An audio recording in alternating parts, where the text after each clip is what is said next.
slipping out of my hand. And we're live. We are live.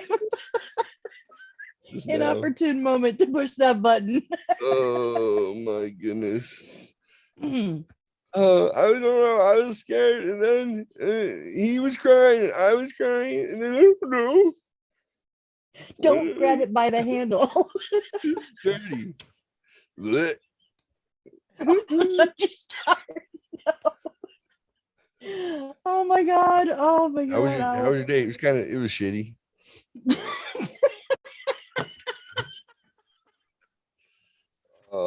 What happened? What didn't happen? I don't know what didn't happen. Everything didn't happen. I got scared. I had to call an Uber. And he was after I was calling an Uber for half an hour. He was like, "Will you shut up? There's an app. Quit yelling Uber." Uber! Uber! Oh no. Oh no. Oh. Uber left. Uber left. No, you're out in Lakeside. I'm not going to hear you scream. Hi. Mm-hmm. So, the hell was that? This is a tamarind candy. Oh, okay. Mexicans they take things like the pulp of a tamarind pod, which is kind of tangy, and they mix it with like sugar and whatever else to make a gel, and then you eat it. Mexican candy is different than regular candy. I would say any other type of candy because it has sour things, spicy things, and oftentimes sour spicy is really the big profile, a little bit sweet. So tamarind is used in like Thai cooking. It's got this tangy kind of sour taste to it, but it's nice. It's a good taste. The fact that it's candy, that's just because Mexicans put chili, salt, lime on anything and call it candy. True story. Yeah. Oh. Only in Mexican spicy or sour. Ooh. Only in Mexican candy. I told my kids I was getting these for them, but I knew they would leave some behind. Only in Mexican candy will you be in the store where there's, bags of Mexican candy stuff. A lot of it is tamarindo or chamoy, which is sour, gross. Or you can get like dried salted plums. So salty when you're sucking on them. Like takes the lining of skin out of your mouth. Oh, why? So good. Why is it so good? But only in Mexican candy can you see a bag of dried shrimp with a little shaker of chili powder and a little shaker of Lucas Limon. That's like dried lemon powder, basically. Yeah. You can call that candy. I'm like, this is not, this is an hors d'oeuvre. It's possibly used dried, and you're going to reconstitute it and like put it in your like Asian cooking, right? Very, it's pungent, but it's not candy. It's a freeze-dried crustacean. Yeah. People are like, oh, mami, quiero camarones con chile. No más. Por favor, un gansito en camarón con chile, mami. Like, dude, that's just, you're having shrimp cocktail. It's not candy. Fucking weird. What is wrong with you? Wow. So I bring a little shaker of Lucas, the lemon. It's basically like ascorbic acid. It's like the dried lemon juice. I just gleeked on my camera thinking about it. So it's like having beer salt that's more sour. So I had like one thing of lemon and one thing of chili powder, and then I had them in my pocket, and we had dinner at my now ex's mom's house when we were dating. So the girlfriend's mom's house, and we had like albondigas, which is like rice with meatballs. Meatballs are albondigas. They're like meatballs. It's like beef, rice, mint, maybe a little salt, I guess. They make meatballs, and then you put it you cook it in a broth with chipotle peppers, like chipotle chilies in this kind of tomato chili sauce. Really good. Put it on rice. I thought I knew how to handle heartburn up until I became Mexican. Oh wow. And Oh, let me turn. and then yeah, my mother-in-law would then, even when we were just dating, would have a special tea for me for after we were done eating, because I was like, oh, so good though. So I couldn't handle like the chipotle peppers, which are smoked jalapenos. They're so good though. Oh my God. But yeah, I wasn't accustomed yet.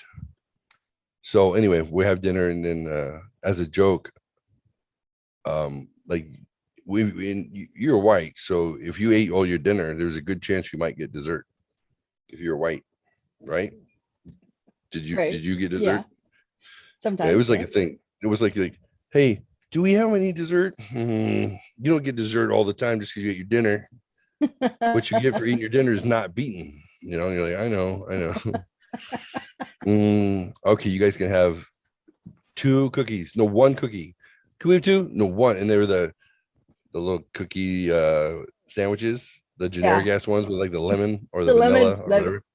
Yeah. It was lemon. Yeah. Can I have 2 lemon cookies? Fine, 2. That's it. Got dessert. Mexicans don't give you dessert just because you ate your dinner. They're more like, I'm gonna beat you before dinner, and if you don't say anything other than that was amazing, let me do the dishes, I'm gonna beat you again. Okay. I had to learn to not smell things. It's offensive in a Hispanic household if you open a lid and go, offensive, because it's saying that the house should always smell like family. It should always smell like dinner. It should always smell like, you know, man, like that's normal. If you're not knowing what it is, you either don't know, you don't recognize it, or you think it's weird and you want to figure out what it is. I had to learn. Yeah. So I had jokingly mentioned dessert one time after I had like the worst upset stomach anyways. I couldn't eat it anyway. And she's like, there's no dessert. We don't just get dessert. Like Mexicans, we have dessert like for no reason, like maybe later on tonight or something, but no. You sit and we talk for 3 hours after we're done eating. And don't you pick up your plate. I'll do it or my mom will do it. God, this was so strict. I want to marry into this obsessive fucking family. Yes, please. I found out it was all of them. So throw a dart, you hit a Mexican that they got food and etiquette that you got to learn, right? So I'm being really good. Eat. She makes me my specialty de estomacal, which means stomach tea. That's what it means. De estomacal is for your tummy. I say, she say, Osito Panda, ¿quieres té o estomacal? Sí, mami, gracias. I was like, I'm getting into this shit. Osito Panda means little panda bear. That was her nickname for me. Oh, okay. She said, because you're white and you're fluffy. Like a panda. It's like hair, like whatever, you know. That's it when we were dating. Well, you know, I had dark parts on me too, but you know, you see the panda, you don't see the black doesn't stand out more than the white. Right. I don't know. I just went with the logic. I don't want to get beaten. So right. I got it. I thought the same thing. I told Lisa that. How do you say polar bear? She's like, why? It doesn't matter. She calls you Osito Panda. Do you know how many people don't have nicknames from her? I'm like, no, I didn't. I never. Don't ruin it. She already thinks you're 42 and married, cheating on your wife with me. Right. Well, who doesn't want to bang an 18-year-old? Come on. So, Osito Panda. I said, Mommy. That's how they say mom. Yeah. It's not mommy like we do it. It's not like that pedantic, like immature thing. Mommy. Although I mocked Lisa for our entire marriage. Why do you still call your mom mommy? Ugh, gross. What? Shut up. You're stupid. Mommy, do we have dessert? He's like, you can't use a Spanish accent or Mexican accent when you're speaking English. It's just that's offensive.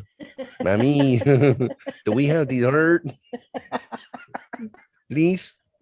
I may not know the words, but I'll make it sound like I'm speaking Mexican. It's not Mexican. Okay, whatever. Mommy, do you want me to do the dishes? No. No, Osito Panda. Siéntate. Okay, mommy. Mommy, you want me to give your daughter Natalie a bath? No. Pervert. Cochino, puerco, marrano. Which is 3 ways to call somebody a pig. I would get that too. Cochino, puerco, marrano. That was the other nickname. What? She's 14. She might drown. Jesus Christ. Wait, I need to learn those words for you so you can have them currently Cochino, in your life. puerco, marrano. Yeah. So, cochino is like, sounds like kitchen in Spanish, but it's not. Cochina, that's cocina. Cochino, and then puerco, like it's pork. And then marrano actually means it's like a wild pig in the jungle, like in the thicket. Marrano. So we'll go back it up. Cochino, puerco, marrano. There you go, ladies and gentlemen. Cochino, puerco, marrano. Osito panda, which means little bear of panda. Okay, so I take out my chili and I take out my Lucas Limon and I go, there was just a piece of tortilla left on my plate. I don't know how to get in trouble. And I go, hey, it's okay, mommy. If you don't have dessert, I'm going to make some right now. Oh. Put some chili on it, put some lime on it. I'm like, Mexican dessert is so good. These tortillas are, you can use them for anything. And she looks at me and she's like, you got to put a little bit of sugar with the Lucas and the chili, and then you have dessert, stupid. I was like, I should have planned for that. Said, that's the difference. That's the difference. Is dinner chili limon? You put a little azúcar at the end, it's dessert. It's the same. You don't think we do that? What else are you gonna do with rice, beans, tortilla? There's no more carne. It's all gone. The big fat panda bear ate all the carne, so we're gonna have dessert with tortillas. And I'm not kidding. Is the key. I was like, oh shit. She's like, yeah. What do you think we do with the leftover rice? Crack an egg, put some chili limon, a little sugar, dessert. I was like, oh, I thought it was being insensitive and racist. She's like, oh no, you're a pig, but you're not racist. You love this culture. You're more Mexican than Lisa. Oh, you are way. She said, you are more Mexican. Everyone like, who's the big the güero? Gay. Osito Panda, güero, the fat guy. Oh, Lisa's new boyfriend. He's 42. He got 5 kids. He's cheating on his wife, but he's funny. I like him. You guys talking about me again? It was so fun. I truly enjoyed being the fucking odd man out in a family of, I don't know, she had like 12 siblings and her dad had 12 siblings. So, hundreds of people, but at any particular gathering, even over a holiday, if everyone was fighting and nobody wanted to see each other, there was still accidentally like 14 people there, like in an apartment. You're like, what the fuck? Wait, I thought no one was getting along this year. Oh, they're not. They haven't been talking for all year long. I'm like, who the fuck are these people? I mean, if you notice, she's not talking to her, but her daughter, she'll say something. You guys get together to ignore each other. Mm-hmm. That's some next level shit right there. Well, we're family. It's the holidays. No, you guys are so dysfunctional. It's fun. Be like, happy holidays. We're going to get together and talk shit about everyone who's not here. I'm so excited. I had a few of those. Yeah? Yeah. Walking on the ride over, it was like, give me the lowdown, Mom. Who's not talking to who? Oh, Aunt so-and-so is not talking to Uncle so-and-so. Okay. Oh, cousin this and that is not talking with, his dad. Like I had to get the lowdown so I did not go in and cause more trouble. Be like, Right. so how's so and so doing? Oh, I don't know. I haven't talked to blah blah blah blah. I had Oh, I you had to know what? know. So yeah, I'm not going to say anything but that horror. exactly. We learned to avoid those. So I had Yeah. many of those. I would just stoke the fires because I didn't care. I didn't care. It didn't matter. I just got back in the car when we were leaving, and I'm like, so now let me give you the lowdown, mom, because now this is happening, and this is, I just made the circuit and got all the gossip. That was my job. You gotta scoop it I all knew up. the real reasons people weren't talking. You're like, Mom, you think it was because of this, but it's actually because your brother's gay. What? Oh, you didn't know? Oh, sorry. Oh, Whoops. yeah. Well, I mean, he cheated, but not the reason she was more sad than mad. It wasn't with Tammy. It was with Timmy. That's You was know, with Tammy, with Timmy. That's right. Timmy. What's up? oh, Hey, so welcome. no, Timmy. Oh, do you have chat up? Yeah, but there's no one there. Oh, well, joke them if they can't take a fuck. Right. So, Dadbod, Bikerbeard, that's me. After I broke myself, I got out and rode the motorcycle a handful of times, and then I realized it was not helping me heal. So I'm actually finally getting to the point where I'm feeling like it's time to get that bitch rolling again and get out there. So a year ago, when I would come in from riding my motorcycle at night, which is the best time to ride, as far as I'm concerned, especially if you've been drinking. It's not advisable to drink and drive, folks. I would cruise in, or I would have my atomic dork guys would be they'd say, hey, are you ready to go on? I'm like, I need some wind therapy, and then I'll be ready to go. They're like, wind therapy, what is that? I'm like, well, not all parts of divorce are bad. You just have to decide if you're paying 30 grand to somebody for the pleasure of not being there, that you decide how you're going to allocate that money in your head, like what it's buying for you at home. Right. So I know I can't pay my electric bill, but I can go riding my motorcycle at night with no helmet, and there's nobody to tell me not to. And I'm like, cha-ching, that's worth $1,000. Better save that money for the hospital bills. Yeah. Cha-ching. Wearing a Harley helmet backwards when you drive a Vulcan, priceless. My boss gave me this helmet. He wanted to give me another one, but I refused to suck it. So this is I had commented on this helmet. This is a nice Harley helmet. I like the shape. I like open face is good. Has a drop visor here for when this. Ooh, look at that. Look like I'm on a spaceship. Red 5 standing by. You need to wear that on Sunday nights. I can be one of the, I could be a imperial dickhead on the yeah. Fire when ready. Fuck you, Princess Leia. We're killing your parents right now. So we were looking at helmets online, and I had said, oh, I like that one.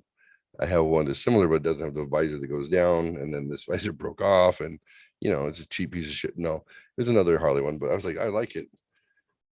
Strangely, went to his house a couple months later for a get together, and he's like, hey, I bought this helmet and it doesn't fit my head quite right, and I was going to return it, but it was kind of one of those, it was a good deal. It's not brand new, but I don't know.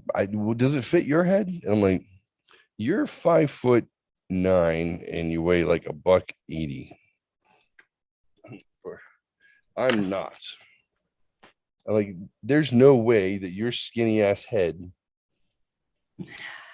would ever fit in this. And he just looks at me. He's like, so does it fit you? I'm like, yes. He goes, is this that helmet that you liked? I felt like it was. I'm like, yes. He's like, oh, well, I'm so glad I don't have to throw it away. I was like, oh, you like me? You gave me a helmet and everything. So Sorry, I then missed said, everything you said. Howdy. Howdy, ma'am. my Sorry, name's Jeff. Johnny Cash. When he came on screen, you were forgotten. Well, when I came on your back, then you remembered. Of course. Welcome, Trans Devil. It's good to see you. Howdy. I feel like village people. I was wondering if you can put on a goofy hat of some sort. And well, shit. Why'd you just imply that this was a goofy hat? This ain't a goofy It's hat. not. It's a dope hat. I like it a lot. Aw. That's a goofy hat. That's what I was going for. But it looks Yeah. cute. Yeah, this is a guy's hat, but it's the It's only good. hat I have. I want people to be going on Twitch and like cruising by the show, going like, "What the fuck do they Ooh. do there?" That guy's Right? a cat. What kind of club is this? Yeah. Welcome everybody. It's the Shelf Help Show, the Twink Edition. All right, now you're ready to play softball or coach football. Or play Bad golf. attitude, it says. There we So how go. are we? We is here. We's here. We's We're here. good. Yeah. Did you see the show notes? I saw some ranting of a madman. I'm not really sure. Was that what you were talking about? No. No. Why? I, There was no ranting. I was just taking notes. There was lots of capital letters. There was capital shouting. Yeah, There that's was for shouting. emphasis. You use emphasis when you want people to know that you're yelling. I think. I don't know. All right, So, so we're I- already live. You know that, right? Yeah, I saw that. So I have a funny story before we get into serious stuff. We're not Oh, getting we don't into have to be serious serious. stuff. Oh, I thought we were getting into serious stuff. We- Oh, No, okay. you didn't finish the end of it. We're doing stupid stuff. Oh, we're doing stupid stuff. Well, yeah, Fun yeah. stuff. We're gonna take some. We'll take some tests. Oh. Some personality stuff. We'll do some goofy stuff. It's too real what's going on right now, and I don't want to go to sleep. I don't want to go to sleep. I'll be honest with you. I don't want to close my eyes. I don't want to Don't want to fall asleep because I'll miss you, babe. Oof. Son, I met you. Oh, thank you. And I don't want to miss a thing. I Oh, really hate that band. Mm. Ugh. Ugh. Arrow Smith. Yeah, Incorporated. Let's not forget about that. Aerosmith Incorporated. You call them sellouts? Oh, they sold all the rights to their songs, like to Chevy and all these other companies. They incorporated themselves so that they could be an entity that the Beatles didn't do until most of the members were dead, where they'd sell all their properties. Just because they have been they've been a band for 55 fucking years and they've survived. Well, except for Joe, I think he's a. I don't know. Well, Eric But- Kramer had to retry out to be the drummer in the band because he had a medical issue that was actually like a real medical issue, and they made that motherfucker retry out for the band. So he won his spot back. Was it And the then he- nervous twitch? No, that's me. I have that nervous twitch. Well, that So- picture I made of you. Yeah, I know. That was pretty good. I like that. So tonight, my daughter and her boyfriend and my her boyfriend's brother and a bunch of friends or whatever, they were having adult night. So we went over to watch the grandbabies. Okay. So we were over there watching the grandbabies. Do a little dinner thing. I read to the couple of the kids. I sang to a couple of the kids. Whatever. I didn't realize you had grandkids. Well, my daughter's boyfriend has 2 kids, and they live together and stuff. So they've kind of Okay. adopted as grandbabies. Fair. Right. Makes sense. So the kids take baths, and my wife's brushing one of their hair in one of the kids' bedrooms, and goes, "Hey, let's go out to the living room and brush your hair." She's like, "Oh, okay." So the 2 kids come out, and my wife looks at me and goes, "You need to go into that room." And I go, "Oh, okay." need to go into the room. So I'm thinking, all right, there's gonna be a scorpion or a big ass spider. And I turn the corner and look in the windowsill. There's a fucking snake sitting in the open window. So get this. The screen is down. The window's open like 4 inches. And there is a snake laying across the fucking windowsill. And I went, she goes, that's not a toy, right? I'm like, no, that's not a toy. Not Was a it toy. on the inside or the outside? Inside. Inside. Inside the house. Do they have a pet snake? No, they do not. Oh, Jesus fuck. Wow. So I That just kind made of me so snuck awkward. around where the snake couldn't see me and I slammed the window down. Right? You Just so locked I it could- inside? between the screen and the window. Okay. Like the window was up. So Okay, he's yeah. chilling on the windowsill. Basically, when she was brushing the girl's hair, they're like 2 feet away. What kind of and- snake? So Gopher? grab the window down, and I'm like, I'm like kind of looking, and I'm like, oh, doesn't have a diamond shaped head, doesn't have a rattle. Shit, it's a gopher snake. Fuck. Okay, I don't want to kill it. I don't want to crush it. I can't. Yeah. Now, but I also can't be 100% sure because I'm not a fucking snake guy. I like I have killed a couple of rattlesnakes in my backyard.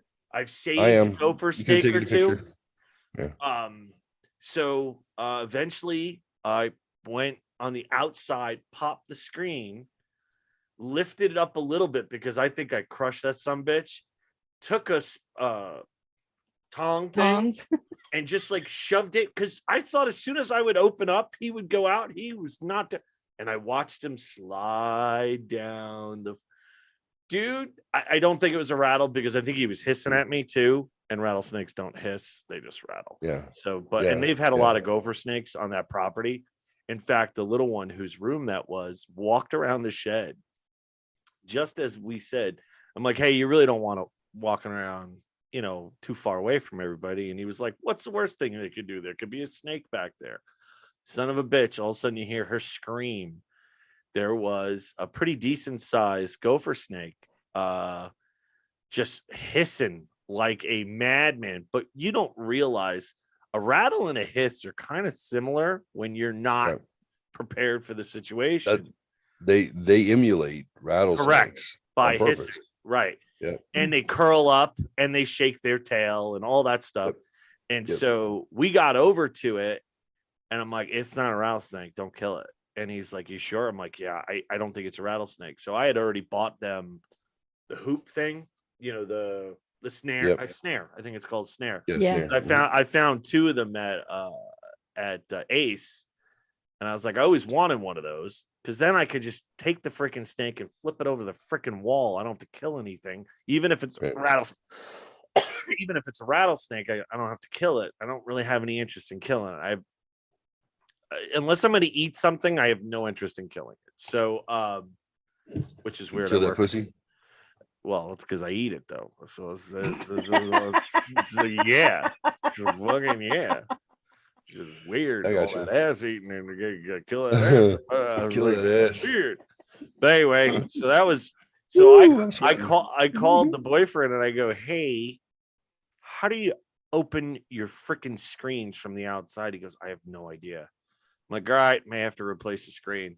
He goes, why? I said, well, I told him the story. He's like, are you fucking kidding me? I'm like, no. He goes, was the window in tight? I'm like, oh, it was tight. It probably came through one of the doors and slithered through the entire freaking house. And Yeah. the window being open, that he probably smelt the air coming through, crawled up there and was like, oh shit, psych. I guess I can't get outside. But yeah, so that was an interesting scenario. That'll make So- you pucker. Yeah, well, because I didn't know, right? Like if I knew right away, if I was a snake expert and went, oh, it's a gopher snake, I would have went and grabbed the noose, but also didn't want the girls to see it, right? Because then they'd fucking never sleep in that room ever again. Yeah. Right. So anyway, did a little That's snake pretty cool. wrangling tonight.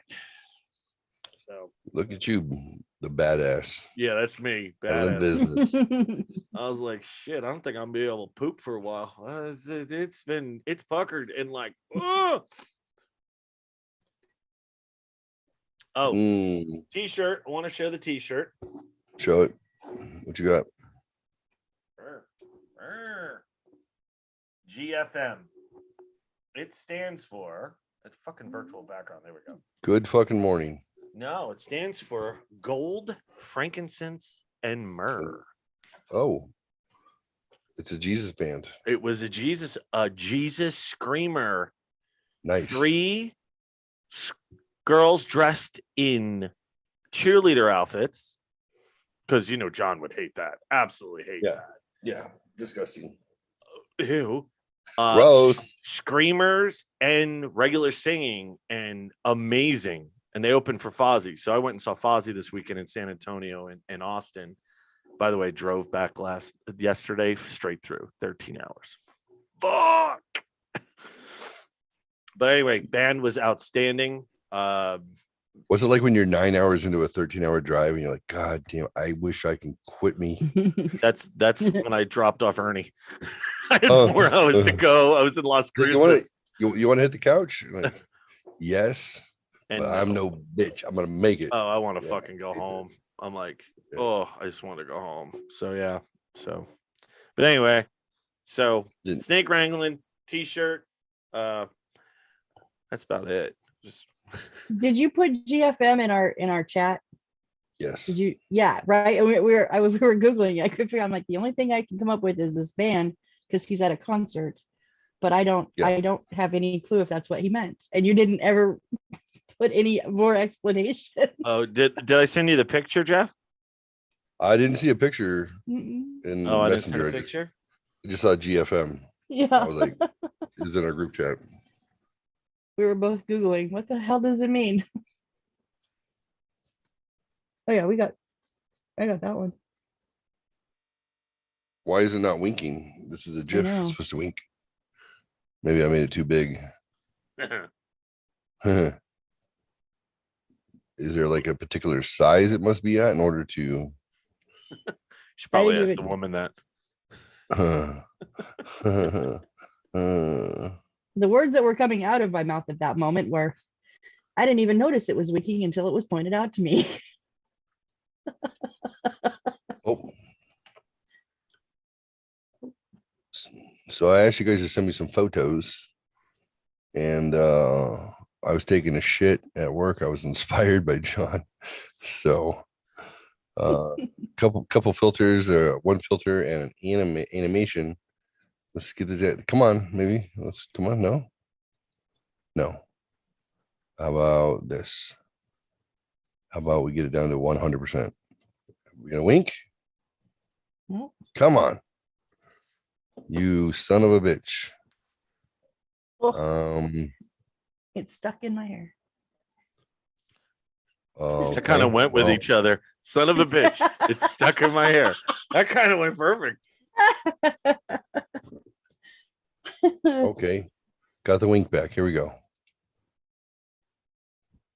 No, you didn't. It was. It winked on that other I think it screen. only winks for like a set amount of time before it Well, when you close it and open it, it does it again. I didn't close it. Ready? Here we go. I don't know for sure. God dang it. Okay, I'm gonna change the shared screen to the one with wink. I'm invested in the outcome of this damn thing. Screen 1. No. Again. Fucking stupid. Let's I don't know what's either way, but let's scroll. Oh, what is this? Oh, this is what I made for my work. Okay. Wink. All right, don't wink. But at least I know what screen is going to show up on. Ready? Here we go. Yeah, there we go. It goes. We got a wink. Anyway, John, you look like a badass in this photo. Thanks. Not the original quite so much, but close. But I'd say being in the flames like you like to be, it's perfect. That's perfect. Perfect. All I right. think it's gonna go into the spot with Mamfox. I haven't built it yet, so do you need, oh no, what is this? Do I have another one of those things? Oh no, this is a new one. A new Dicky Doodle. Stop.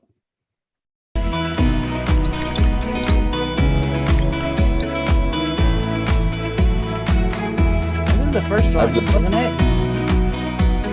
Was it? No, the first one was First or second? really? I never posted so. this one. So. You showed us. Oh, yeah. Well, to me, it's like finding treasure. Like I need stuff on the website. I'm like, I don't remember making it. I'm like, I think you need to chase down some dick. Every penis came up with that.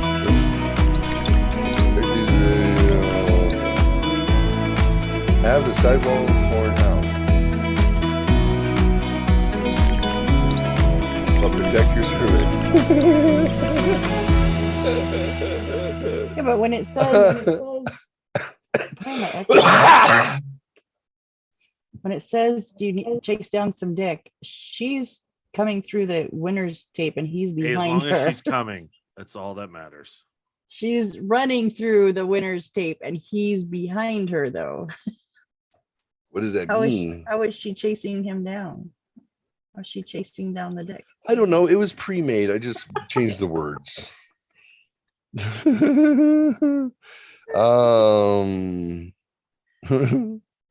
You're such an ass. You're such an ass. All right, John. Yeah. I finally came up with the Dork Squad intro. So we're gonna play that real quick. I'm gonna pee. And then we'll start the show because you're here visually. So even though it's for the other show. I think I hit like when I didn't mean to.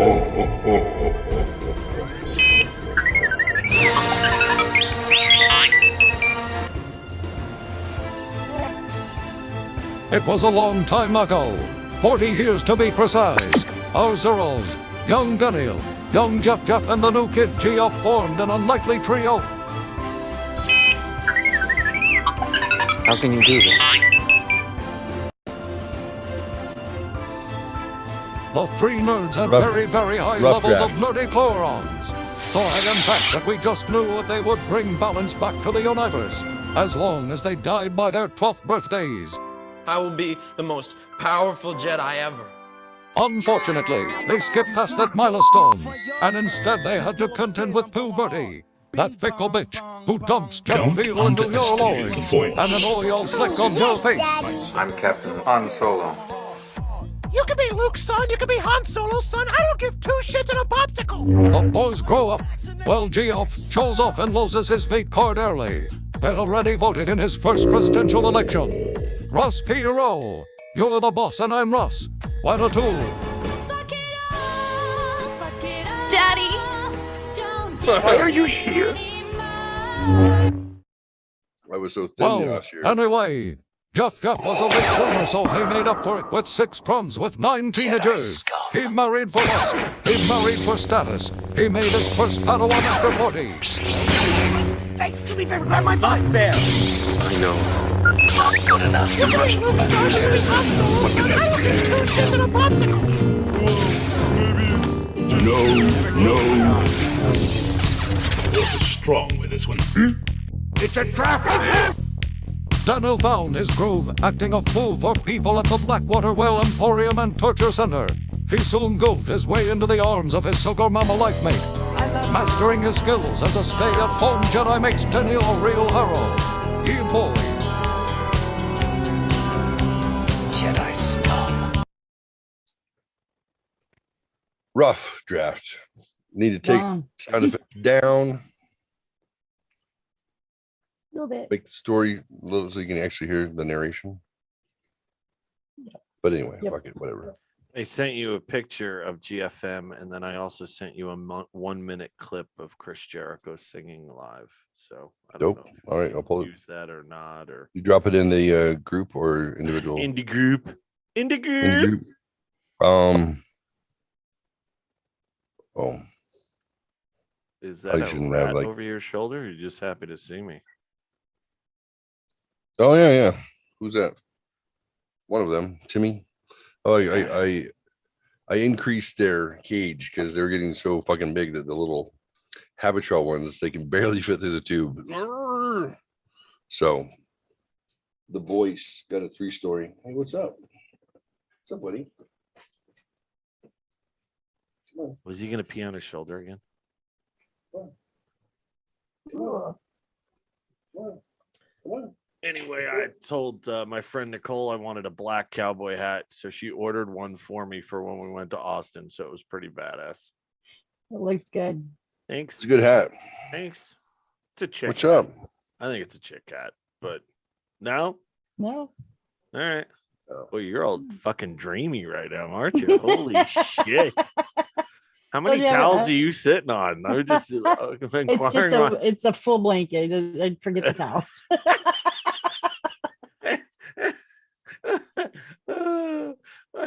I don't understand what that means. What's wet?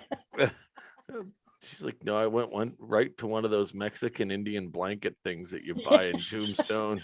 I'm sitting on that right Yeah, now. those are In fact, nice. does anybody have a hay bale around here? I'm just saying. It was funny because the second night we were in Austin, and Austin was such a great vibe. Oh my God, this club was so much fun. And, I was hanging out with GFM's parents.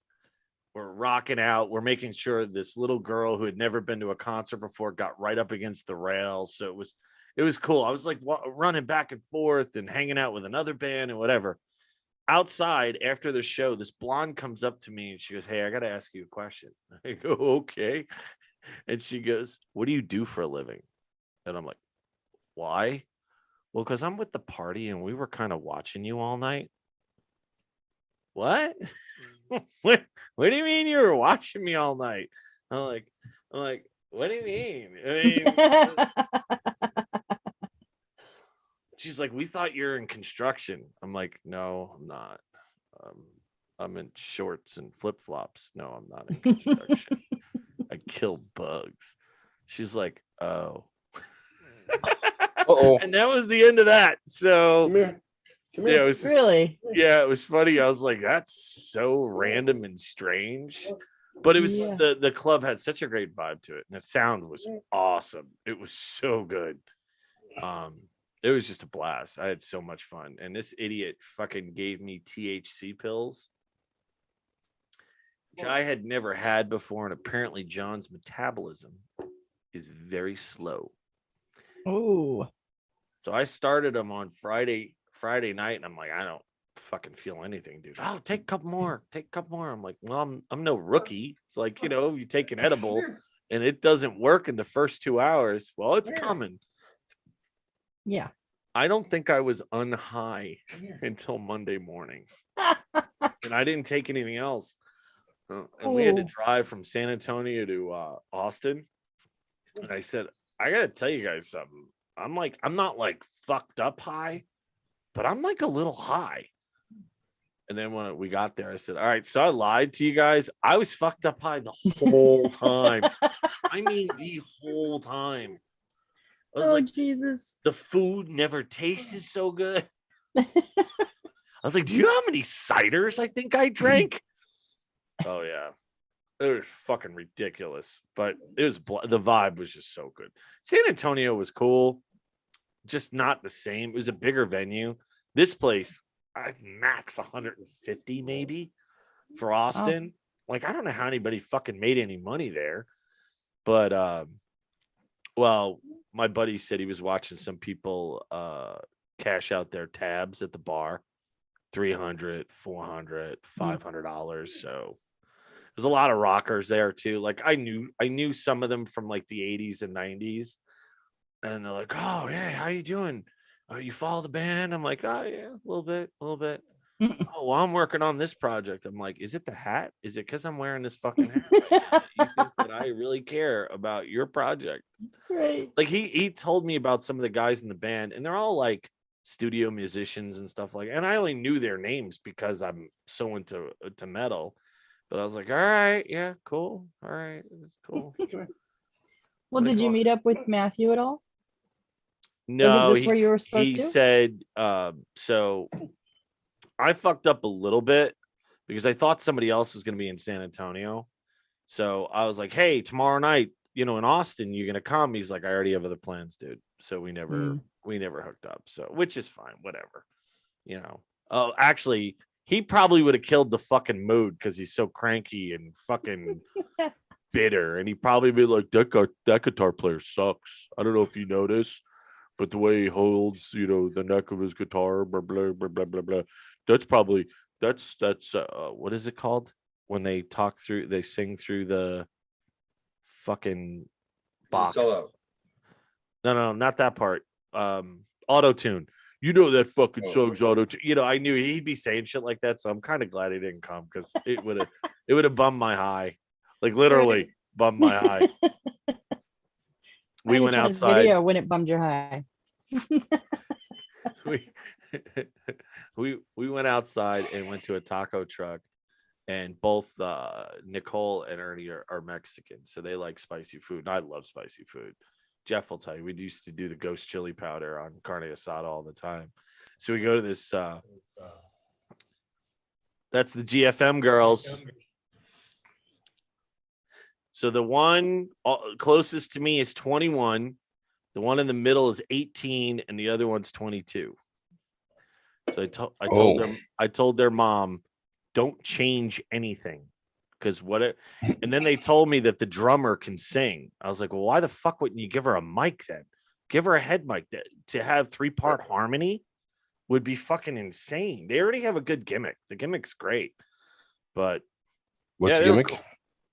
The whole just gothy schoolgirl gimmick. And that's a good gimmick. I like it. Yeah. And then all of a sudden, in the middle of the freaking thing, she said something about God. And I was like, what? I'm like, oh. And Nicole's like, do you know what GFM stands for? I'm like, I have no idea. Like, girls fucking mad. I don't know. She's like, gold, frankincense, and myrrh. And I'm like the Jesus presence? And she was like, yes, John, the Jesus presence. Aside from your paternal instincts with them,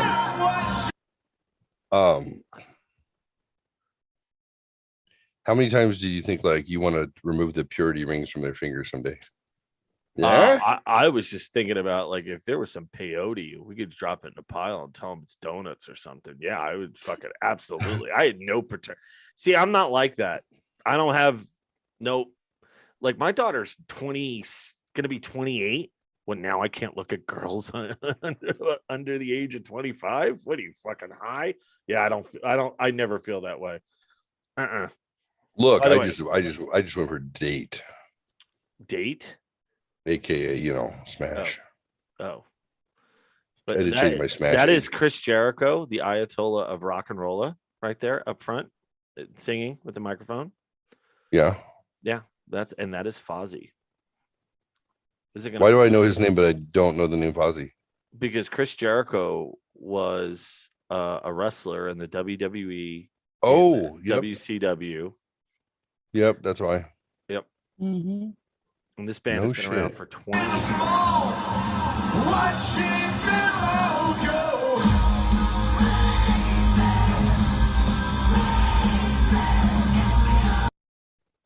That's cool. What is this part of his clothing right here? His cock. Wait, I don't understand. What are we looking at? He just wears leather pants. What's going on? He's a rock and roll guy. Is that his wiener? I don't know. Yep. Missy? Yeah.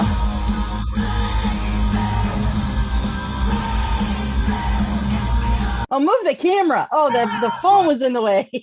A little different when he's not wearing WWE shorts. Well, they wear cups, I think.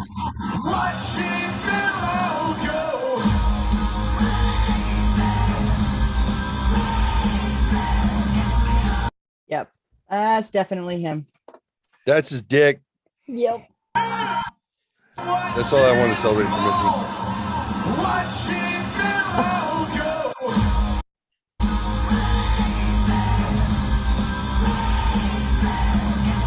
So does he actually sing, or is that like? Oh yeah, Just kidding.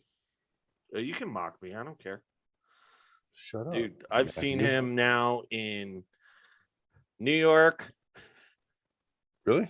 Florida, How long has he been touring? 20 years, California, Texas, New Mexico, Arizona. I think that's all the states, but all of them multiple times. So, oh yeah, seen him El Paso, San Antonio, and Austin, Phoenix, Tucson, San Diego, Jersey, Jacksonville. Jeez, Yeah. I Big don't like fan. anybody. I've Don't never seen you- anyone twice. Oh, I've seen him at least 25 times. Don't you ever pay attention to him, Jeffrey? He talks about Fozzie all the time. No, he doesn't. I know He he doesn't does. pay attention to me at all. I know he does. He I didn't know it hates was me. Chris. I didn't know it was Chris Jericho. Did you not? I thought we had this I didn't- conversation. No, because I didn't know that either. That was new. Well, that's awesome, man. Yeah, I Do love you ever it. get you ever get recognized as? Oh, Billy the guitarist, the guy with the mohawk. Every time he sees me, he goes, "Are you fucking kidding me?" Especially Jacksonville, because I had gone. We Nicole and I did San Diego, Phoenix, Tucson, El Paso. So we did 4 shows in 5 days, and then like 2 months later, I went to Jacksonville for work. I went for work because I knew they were fucking playing there, and I was like, "Hey, I think I need to go." So I'm there, and a lot of people are up in the seats, but not a lot of people are on the floor. It was a huge taco festival. It was insane. I've never been to a taco festival like that, and it was Jacksonville, Florida, right? Weird. Taco Festival. And, It wasn't like a bunch of girl bands. no, actually, they were the only band. That was it. Okay. Yeah. So because it's the AEW arena, the wrestling federation he works for right now, they actually own that building. The guy who owns the Jaguars owns that wrestling. So they were like, "Hey, can you do we always have one big band. Can you come out and play?" And he's like, "Okay." So I'm down in the stands, and I just look up, and he goes, "Are you fucking kidding me?"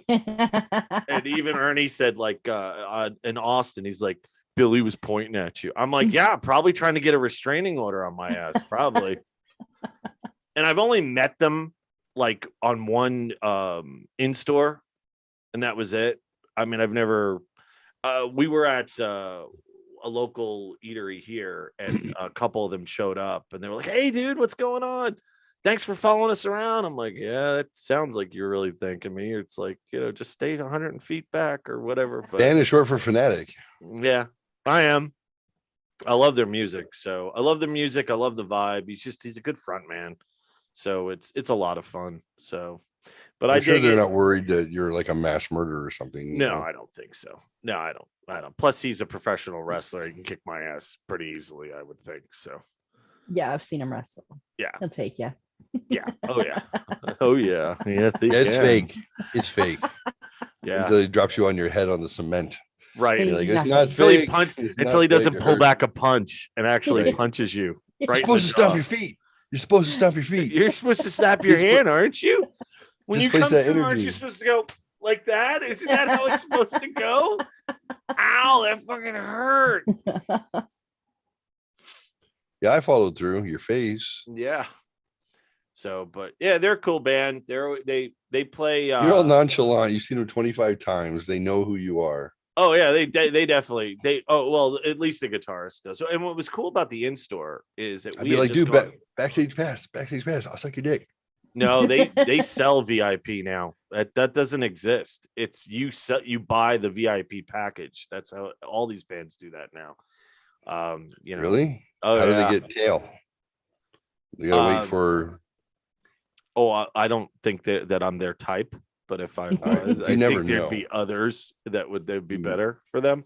But at the in store, Never know. somebody had said, "That's right, why can't That cowboy hat on. said, "Oh, Wanted this to do idiot, it already. this idiot saw you guys in El Paso last night, and we were in Tucson, and they all 5 of them turned their heads at the same time and looked at me, and I was like, All right, that was weird and awkward. That was really strange. So I got him to sign my stuff or whatever, and I was like, "Hey, thanks so much." And I go to walk away, and Jericho goes, "Hey."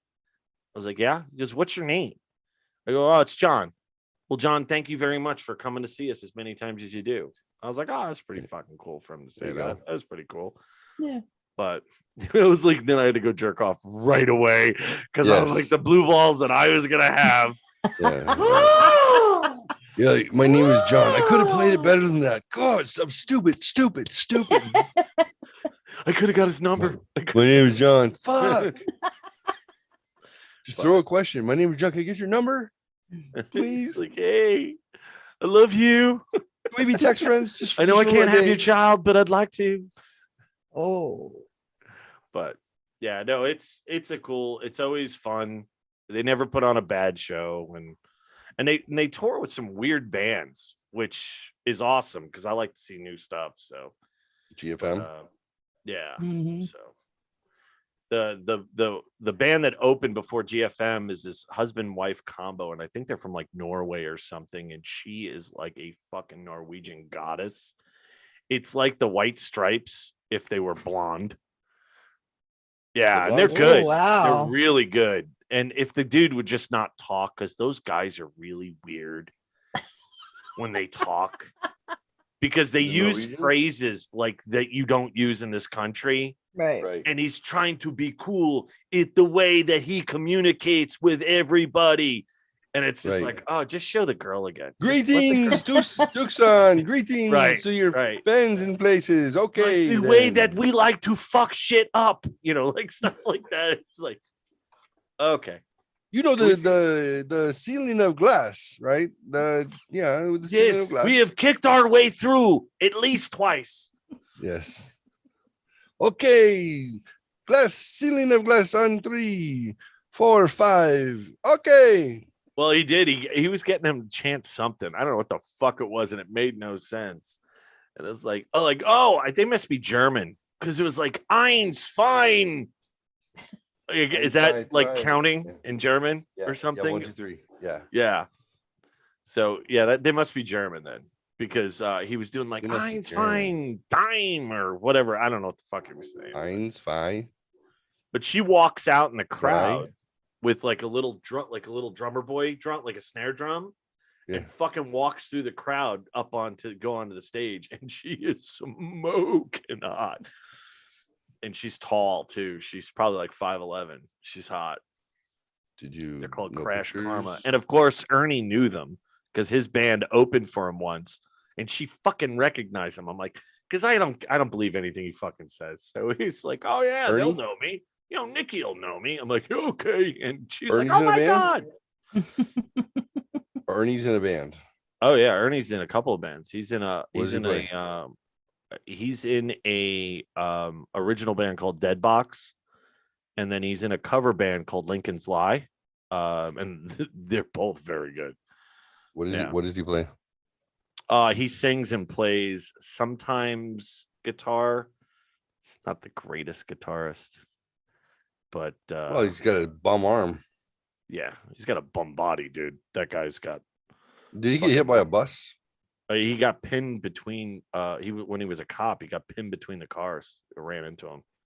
Oops. And then idiot, instead of going on disability, decided to try to like work for the rest of his life. Work through his broken body. Yeah. Fuck.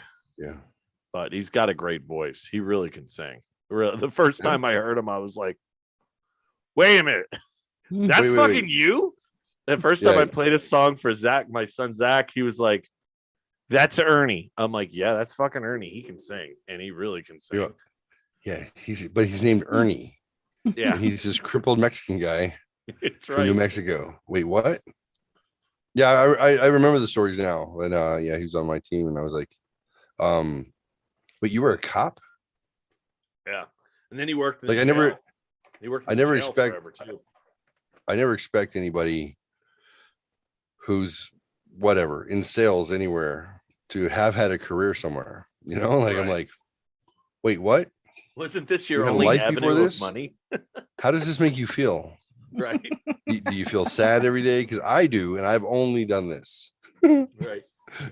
You know, my careers have sucked always. I've never gone from something like glorious and bragworthy and been like, now I do this. But that's not true. Actually, that's not true. Fuck, I'm lying. And I just got sad. Oh, Well, I was thinking the same thing because I worked in the commodities market for 10 years on Wall Street. Yeah. And then some fuckers blew up the building, so that didn't exist anymore. And then I was call centers for fucking ever until my current job. So yeah, I remember being new on the phones and fucking people going, "Oh my god, your voice!" I'm like, you ever think about you should be on the radio? you should do. Yeah, you think so? It's like, oh my god, hold on, Sarah, come here. Okay, I'm gonna put my friend on the phone. Just say what you did before. Like, I don't know what I said. Just say something. Here's say Sarah. the alphabet. Fuck. It was stupid. I'm like, hi, Sarah. She's like, oh, hello. Hello there. Oh, say something more. Say something else. My name is Jeffrey, and you're calling for insurance. They're like, oh my god, you're right. I'm so wet. Like, oh, Jesus. You should be on the radio. You ever think about doing that? I'm like, no. See, you could be like where you call people at home, and literally, if you were to use that voice, you know the voice I'm talking about. I'd be like, you would have me up until my credit card number. I would just let you go through the whole spiel, not give a shit what the words were. Yeah. So like even at my current place, I'm on year 8. Like I never lasted long on the phones because I knew how to show up and then be average. So they're like middle management right there. So I failed out of the phone jobs rather quickly before I had a chance to prove myself. But I did well. It was not a non-issue. And I had one time about probably like 3 years ago where we had a bunch of calls queuing and things were chaotic, and the owner of the company comes up to me, and I'm usually the last person that they ask to get on the phones because I know the most about what's going on, that they don't want to lose me as a resource, right? But he comes up and he goes, "Hey, Jeff, could you when's the last time you took a call here?" Well, it's been a few years. Do you think you could take one? Yeah, and just sit like ready. It comes in, there it is. Like, take it well. Like, do you think you can book one? You book an appointment? I'm like, yeah. Really? Yeah. You haven't been on the phone for 3 years. I said, that's the last time I put a headset on my head. I don't think I've made a phone call for 5. He's like, well, you want to try? I'm like, yeah, I don't care. Whatever you want me to do, I'll do it. Put my headset on, bink. Yeah, close the very first call. Bink. All right, sold, done. Ding. My name's on the board. He's like, holy crap. Do you think you can do it again? I'm like, I can do it all day long. But you need me not doing this all day. Don't get too excited. So Jeff says he can get 2 back to back. I'm like, yeah, here we go. Dink. Thanks for calling. Just take him through it. And I'm just talking. And my voice, I can hear myself, so I know who I'm talking to. I know my audience. So, I own them. And you're not wrong. This little old lady next, I'm like, all right, Meredith. So here's what we're going to do. I know you just called in to get this free book that we offer online, and it's exciting. Put the cowboy hat on, Jeff.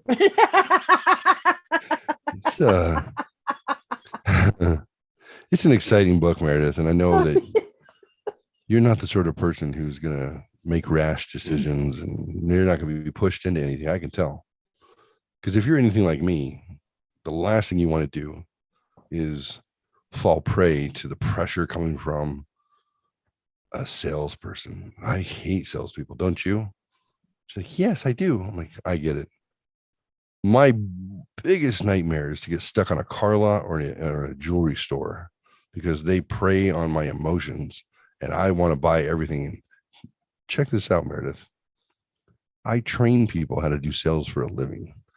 You would think that I would be impervious to it, but you get somebody charming on the phone and they just say the right words and they make you feel good about yourself. And you're like, oh, I'll do it. I said, but I don't want you to have buyer's remorse. So here's what I'm going to do for you.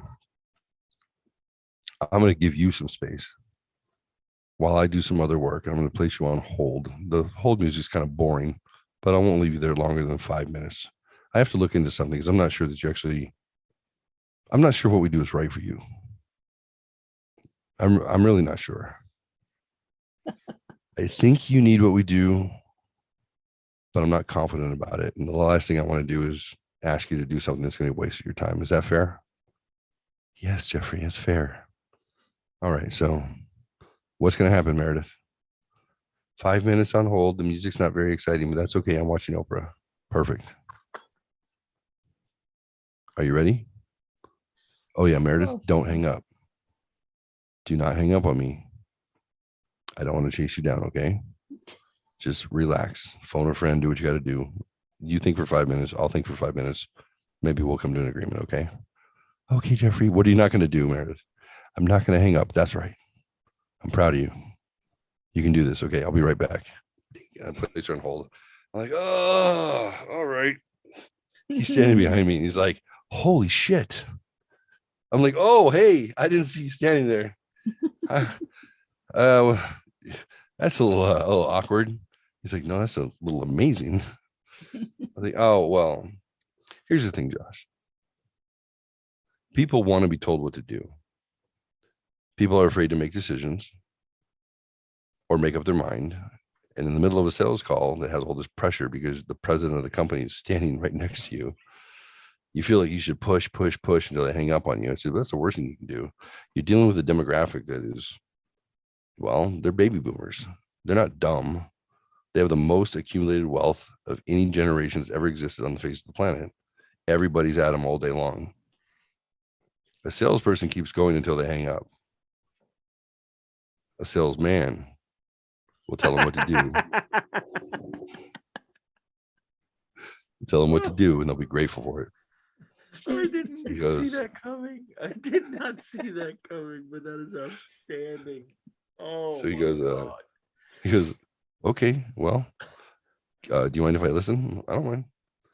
I'm gonna go take a pee. I'll be right back. He's like, but she's on hold. I'm like, she knows what she's on hold for. I'll be right back. So go and I come back. How long has it been? I'm like, 4 minutes, 30 seconds. I'm not jumping on early. I'm gonna go 15 seconds over. So I want her to miss me. He's like, so I wait. And he's like, okay, go get it. I'm like, shh, relax. I got this. Come back. Hey, Meredith. This is Jeffrey. How are you? How you been? What's going on? Oh, I was just doing, I decided I was going to do the dishes. Is that okay? Jesus. Yeah, no, there's no reason why you can't be productive. I think best when I do like folding laundry, and trust me, when I fold laundry, I learned a long time ago, Meredith, that there's only one right way to do laundry or to fold laundry. Do you know what it is? She's like, I don't know. I said, it's whatever way my woman tells me to do it. She's like, oh my gosh. Oh my gosh, you're so right. Oh, where were you 40 years ago? I'm like, I was 2. But that's okay. She's like, oh, you're so right. You are so, oh my goodness. I'm going to tell my girlfriends at Bunko about this. Yeah. Yeah, I'm not dumb. Already been divorced. I'm not going through it again. She's like, oh, you can learn. You can learn. You give me hope. I'm like, I know. I'm feeling something I haven't felt for years. It's called manipulation and or sexual attraction. You're not sure. So anyway, so I'm like, all right, so you had 5 minutes. I had 5 minutes. I did some naked yoga, Meredith. I'll be honest with you. That's how I was able to relax. She's like, really? I'm like, no, I'm in the office right now. That would be awkward for everybody. So Josh is like, I'm like, so you did dishes, I did yoga, not naked. Dude, but I know saying the word naked just fuck with people. I feel so close to you. So I was like, so here's where we left off. Do you remember where we left off? She's like, yes, don't hang up. I'm like, I know you did a great job. I'm proud of you. So listen, thank you for that. You didn't hang up. you had your time. I had my time. And do you want to hear my side first, or you want to go with your gut first? She's like, well, I'll tell you. I don't want to be sold because I've been high pressure sales before. And like you said, we're the same that way. Because I am just like that. I don't like salespeople. I said, oh, that's really good. And I said, so, because here's what I did. I just made it up on the spot. I called the office of the financial advisor that's in your area, and I grilled him for 5 minutes. I wasn't really doing yoga. Actually, I talked to his wife, who was his secretary. She runs the office because he's good at finance, the ones and zeros, really good. She's good at managing existence. She's like den mother, wife, should run the business. She's like, I know. I'm like, right. So I talked to Noelle and I said, listen, tell me that Brian is not a bully. Tell me that Brian actually has our client's best interests at heart, and give me some examples. I said, you know what, Meredith? She goes, what? I said, she amazed me. She sold me. He's a really sweet guy. He's a Scorpio. He's an introvert. He really likes numbers, because if it doesn't make sense to him, he won't try to show you what it is. It's either logical or it's illogical. And if there's nothing we can do, this is what Noel told me. If there's nothing he can do, then you just shake hands and you part friends. And if you know somebody who it might benefit, then tell them. If you know that it's going to be advantageous for everybody, then make a second appointment. We don't even do business on the first appointment. Make a second. It takes a while. It's a long-term process, because we're talking about the rest of your life. So it's on you. What do you want to do? I'm not going to push you either way. Can I do 10 a.m.? I'm like, when? Well, next Thursday. I said, nope, 10 a.m. tomorrow. That's all we have. Okay, I'll do it. And I'm like, all right, cool. And then I finish it up, get off. Ding, bing. My name's on the board again. Oh, hey, you're still there. He goes, oh, you're really good. I'm like, you think I've been training your new hires for 2 years on how to do this job, and I don't know how to do it? Like, come on. I'm the biggest propagandist ever, buddy. I sell them on everything. Oh my gosh. I said, if we lose employees after they go through my training, it's not because of lack of training. It's not because of lack of inspiration or lack of tools.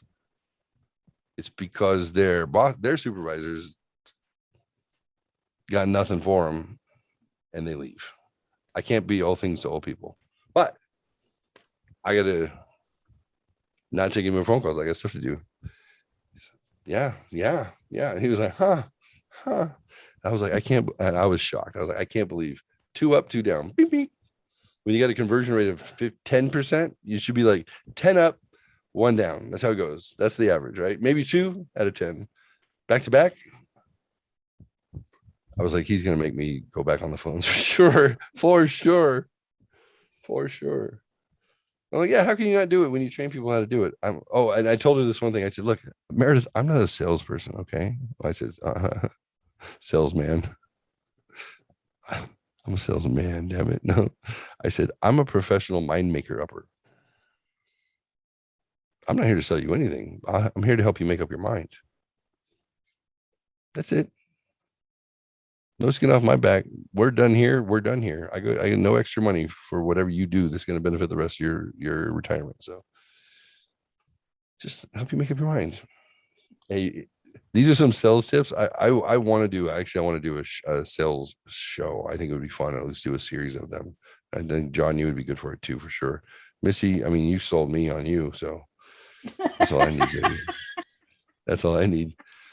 But like sales skills, like people think it's so hard. People think like sales is the hardest thing in the world to do. It's purely psychology. It's neurobiology and psychology.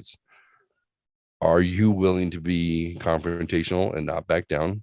Because that's people don't want to. What are the worst phobias for people other than spiders? What's the number one thing that people don't want to do that scares them of behavior? I was going to say give their financial information over the phone. Oh, that's a big one. Like that takes trust for sure. But even for salespeople, Who ever loves talking in front of a crowd?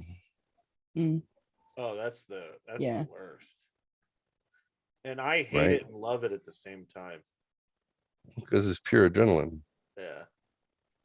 And how does it feel when you win over anyone? If you on one-on-one, if you can win them over, it's a win. You have the fear going into it, and you're like, whew, I'm gonna pass the fuck out before they even hand me the mic. Or if you're waiting for a phone call, you get in your head, you're like, it's that tone's gonna go off in my ear and I'm gonna fucking pass out. So nervous. But it's that moment where they go, okay, and here's Johnny, and you're like, oh fuck, I'm gonna die. And hey everybody, my name's John. Let's do this shit. And you're like, whoo, scanning the crowd. You're talking some shit that's just, you're riffing. It's right. You got your patter and you're watching for the victims and you're watching for the fight. And you're like, okay, they hate me. They like me. Okay, I got to get these guys. Okay. And you're like, you're on the hunt, 100% on the hunt. Oh, Then you're like, okay. I love the ones that hate me. They're my favorite.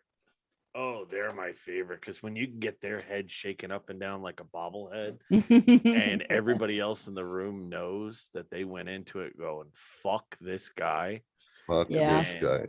And the way that I always have a stack of cards with me too, so I fucking go right to the biggest pain in the ass there is, and I basically make it a one-on-one conversation with him.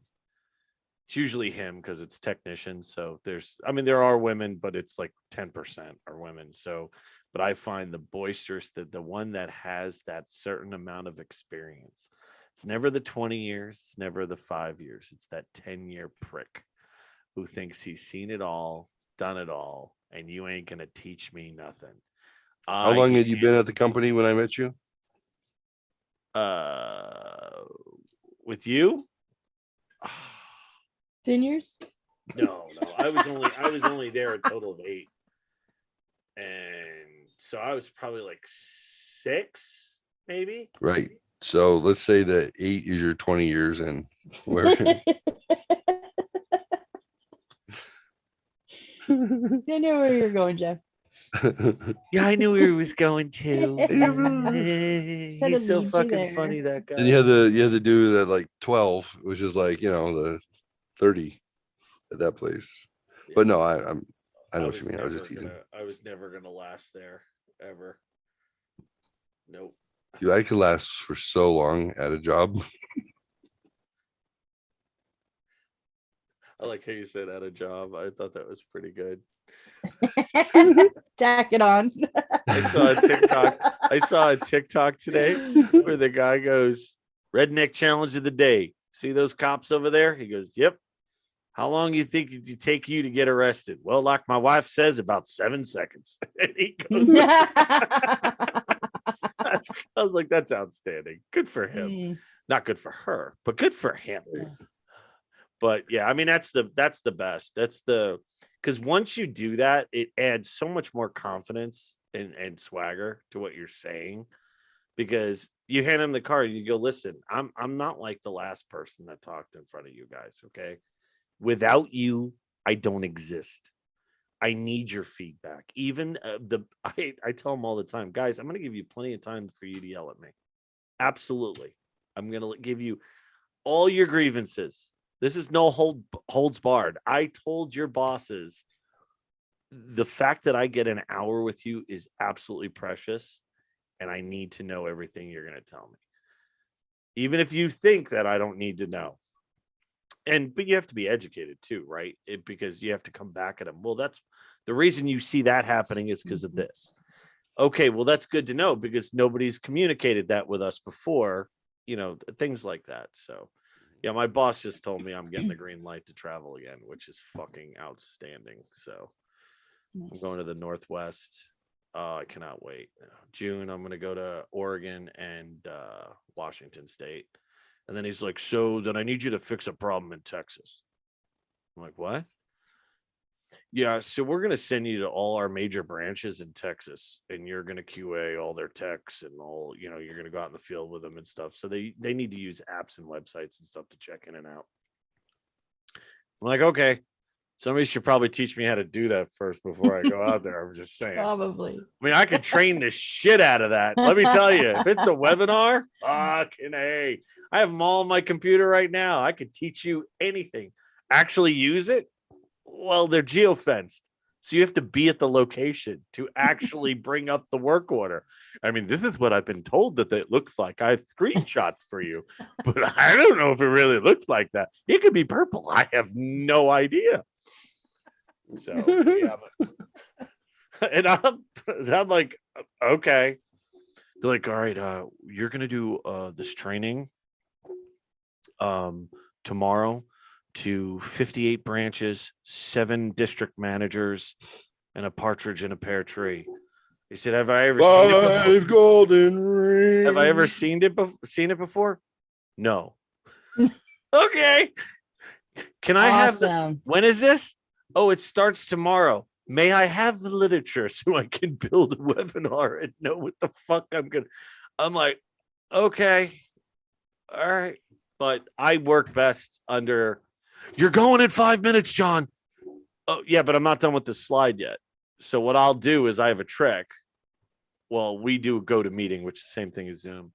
And I'll sit there and bullshit with them on the line. All right, guys, listen, this is the first webinar we're doing in this series. So I'm probably going to start about 5 after the hour. So I'm going to still be here, but I'll be muted. And I'm sitting there building the freaking slides. I'm like, whatever. You know, they don't know that. It's magic. It's the magic of television, right? They don't know that. I'm sure they do know that. That fucker's not done yet. You.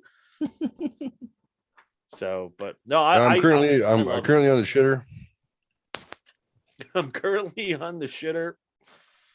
No, I love it. I love the ones that have attitude and ask questions that are mean, and I love it. I fucking love that shit.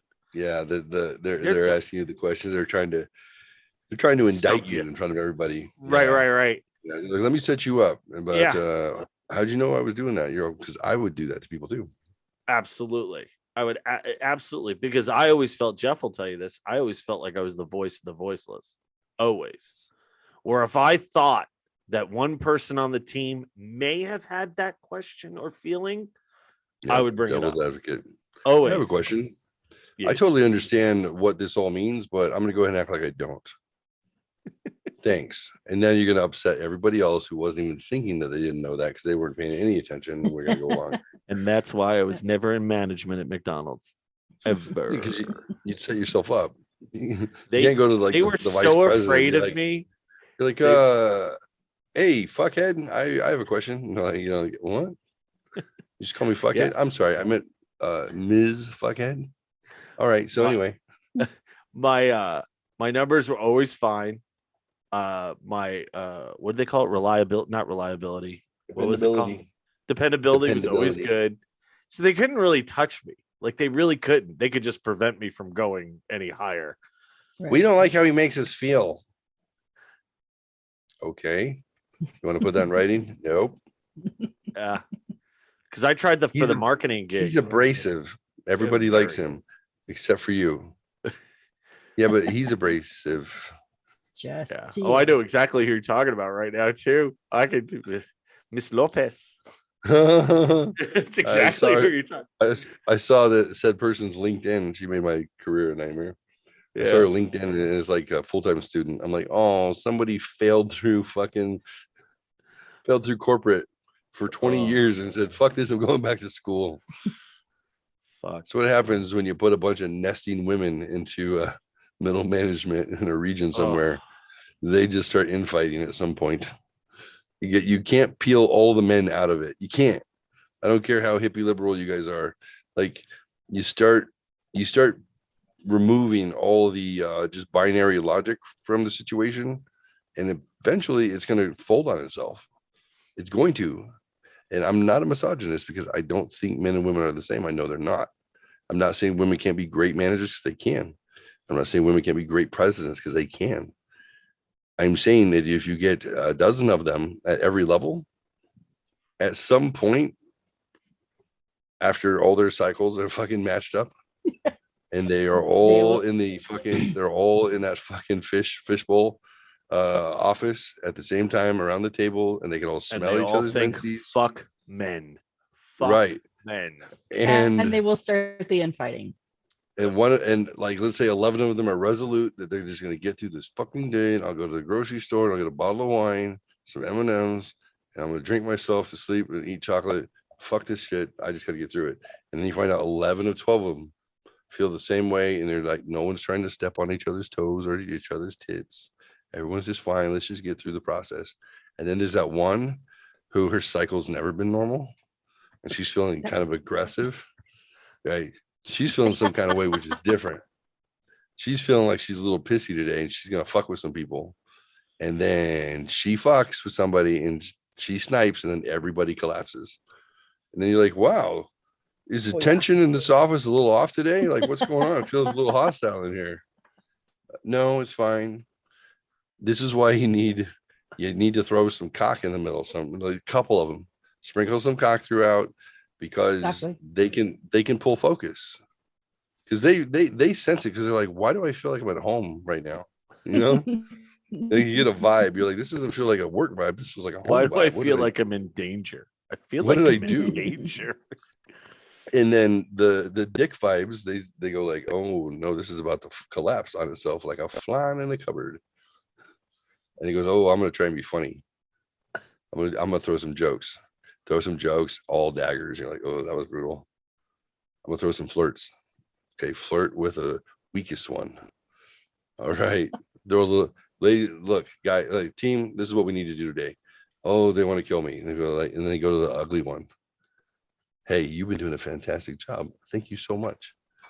Oh, you're welcome. And they're like, wait, what about me? What about me? What about me? What about me? What about me? What about me? And that vibe then ticks around. They're like, oh, I need to get some of that attention too, even though I'm the boss. They're like, Michael, what do you think? Michael, this is my gender neutral voice. Michael, what did you think about the new initiative? They all got like they took too much testosterone when they're back in their youth. Hey, Michael, what do you think about the initiative? And then, well, I think you did a fantastic job. Oh, then she got some flirt. And then you could balance out the force with that. It's legit.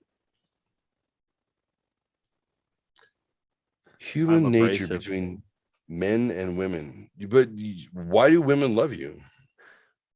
I don't think they do. They do. There's something like they want you on their side. Like they want, like, you're tried and true. You're not going to let anybody, like you're like a den mother or something, like, to people. Like, you're just like, I don't know why everybody knows that your instinct is to swing first, ask questions never. But they feel like that's a good thing, because we know he doesn't swing for stupid reasons. He's gonna swing for good reasons. Probably because you got that cowboy hat, and we got that one picture of you in the flames with the cigar. Like, you look like a fucking, you look like a mercenary for hire on a 70s I did show. like that picture. When I took it, I was like, oh, look at this filter. It's just black and white. Oh, I like that. That looks pretty cool. Yeah, I do dig that photo. I'm gonna tell you this for tomorrow night. I am gonna be late. It is the May the 4th. It is Nicole's birthday, and I am taking her to trivia at Dave and Buster's, because it's May 4th be with you. So yeah. I'm gonna be late. Just giving you a heads up. I'm not sure. It starts at 7:30, so I don't know how late it runs. So yeah, we don't have to do one. We don't have to do one tomorrow if you don't want. It's not a big deal. Well, go ahead. What does your Thursday look like this week? Thursday, I am going to the movies, but after that, we'll probably be okay. And I'm going early, like 5:30.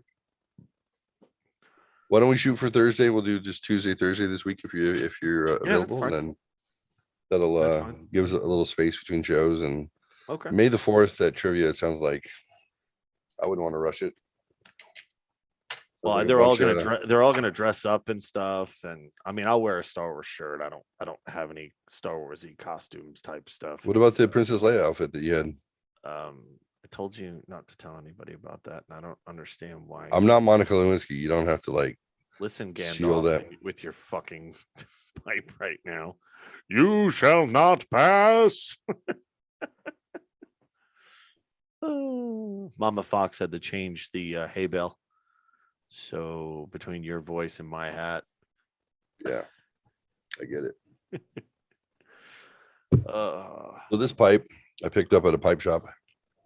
that's where you usually get pipes. Hadn't had one for a while. Has a gecko on it, like a golden gecko, I think. Lizard, right? Kind That's of cool. interesting and ironic. So I went. I know. I still So- like half and half better than that stuff, dude. You don't like Captain Black Royal? I tried it because you told me to. Mhm. Because at one point we had this whole discussion about your dad's pipe collection, Yeah. and I went and picked up a couple of pipes and stuff. And my That was grandfather. the last time I used- smoked. Last time I was smoking pipes was back then. Oh yeah. Uh-huh. I don't know if I could do it now. I don't know if it would fuck with my throat or not. I'm not sure. Well, don't inhale it past your. Well, I throat. don't, but it still would. Yeah, I don't know. My allergies are so weird now with this fucking Palo Verde. Is it Palo Verde? Mhm. Is that yellow There's shit? the one that turns yellow. Yeah. The Fuck, yellow is dude. awful. You see it like building up on the tree. You're like, oh no, I'm gonna die. I had Yeah. a palo in my house in Redia, Fuck. and it like covered everything. And you'd come out and it'd be like, poof, right on you. Like, Yeah. It fucks with me twice a year too. I get it in the spring and the fall. So summer I'm fine. My allergies don't. In winter I don't get nothing. Even though this winter we had like an extra bloom though. I saw freaking like whatever the flowers. I have a Texas Ranger bushes outside my house that I've Mhm. turned into trees. Basically, I've trimmed them like fucking bonsai trees. So, but they've bloomed like 3 times this year. So it's like, yeah, I'm like, the fuck. weather's crazy. I had crickets all year because of really? the weather. Right. They've never gone away. It never got cold enough to kill them. And it's been, I had a million. I'm probably not exaggerating when I tell you there were a million crickets on my property because it's fucking awful. My windshield, because I haven't cleaned it after driving 13 hours through Texas. there is clear bug juice all over my fucking windshield. Oh, dude. Oh, it was so bad. The worst is the roadkill. Without lying, I saw at least 30 deer, 5 coyotes. I saw 1 armadillo and a raccoon. I was like, the vultures in Texas must be fucking huge because there's overabundance of food on the roadside. Oh my God. Huge. Armadillo. I heard the armadillo chili is really good. Like it makes good chili meat. I don't know. That would scare me. It's the only thing that has leprosy in its blood. It's the only reason leprosy exists in the world is because of armadillos. Really? They have leprosy in their blood. What are you doing there, lady? You getting cold? Just a touch. What happened? Oh, I missed a call from my son. We've been playing phone tag for a few days. So, and then my earbuds stopped working, and then I, had to go to the bathroom and get a drink. So, rolled it all into one. And then I tapped one out real quick. I said John's name first, your name second, then Daddy Dix. Well, I was waiting for it. Yeah, he was third. Richie Eventually baby. he'll be first. That's fine. Hey, baby. Okay, so let's take a couple of tests. I said we were going to take tests, but we were playing catch up. So if you go to idrlabs.com, anyone you can do it. There are an infinite amount of tests here. I pay for a subscription, which gives me more access to in-depth articles, news, whatever. Apparently, I don't know. I paid like $5, I think, $5 a month or something. And then I forgot to use it for like 6 months. So let's get our money's worth. These tests are IDR means individual differences research. What makes you different? idrlabs.com. So I went there and I thought it said lickable person test, and it's likable. Nice. Likable. That's right. That's right. We see what we want to see. Amen. So to what does that. it give you an example? Now these tests are they're not like, it's not like going to BuzzFeed and taking a, which My Little Pony are you? Some of some of them might sound like it, but they're all based on psychology. It's psychology for the most part. So there are 4 tests per line. Let's go 1, 2, 3, 4, 5, 6, 7, 8, 9, 10, 11, 12, 13, 14, 15, 16, 17, 18, 19, 20, 21, 22, 23, 24. All right, there's somewhere in the neighborhood of, I'm a quarter way down and there's 40. So yeah, so let's say there's somewhere in the neighborhood of 150, 160 tests. So a lot of them will answer the same questions, but in different ways. Some of them are extended, the long form. Some of them are, a brief overview. They've been written differently so they can kind of capture the answer a little more quickly. They are independently verified, and so the results you get are as clinically accurate as they can be without being, without you meeting with a psychiatrist, psychologist, therapist, to interpret them. These are all legit. So idrlabs.com, I'll just share it. Some of them are goofy. Some of them are like, what Star Wars character are you? And then what personality type is that character? And now understand. So I like it because it's different ways to relate to, same or similar. So what are some tests that you guys know about personality tests? What are some tests that you guys can name off the top of your head that you've been either given in a workplace or school, or what the color test is, but I always the color test? Yeah. Color test, 4 colors, and they represent personality types, right? Yeah. Like blue is emotional, orange is like assertive and outgoing.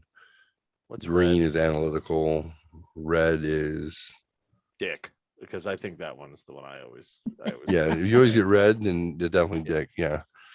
Colors test, that's one for Red sure. Rocket.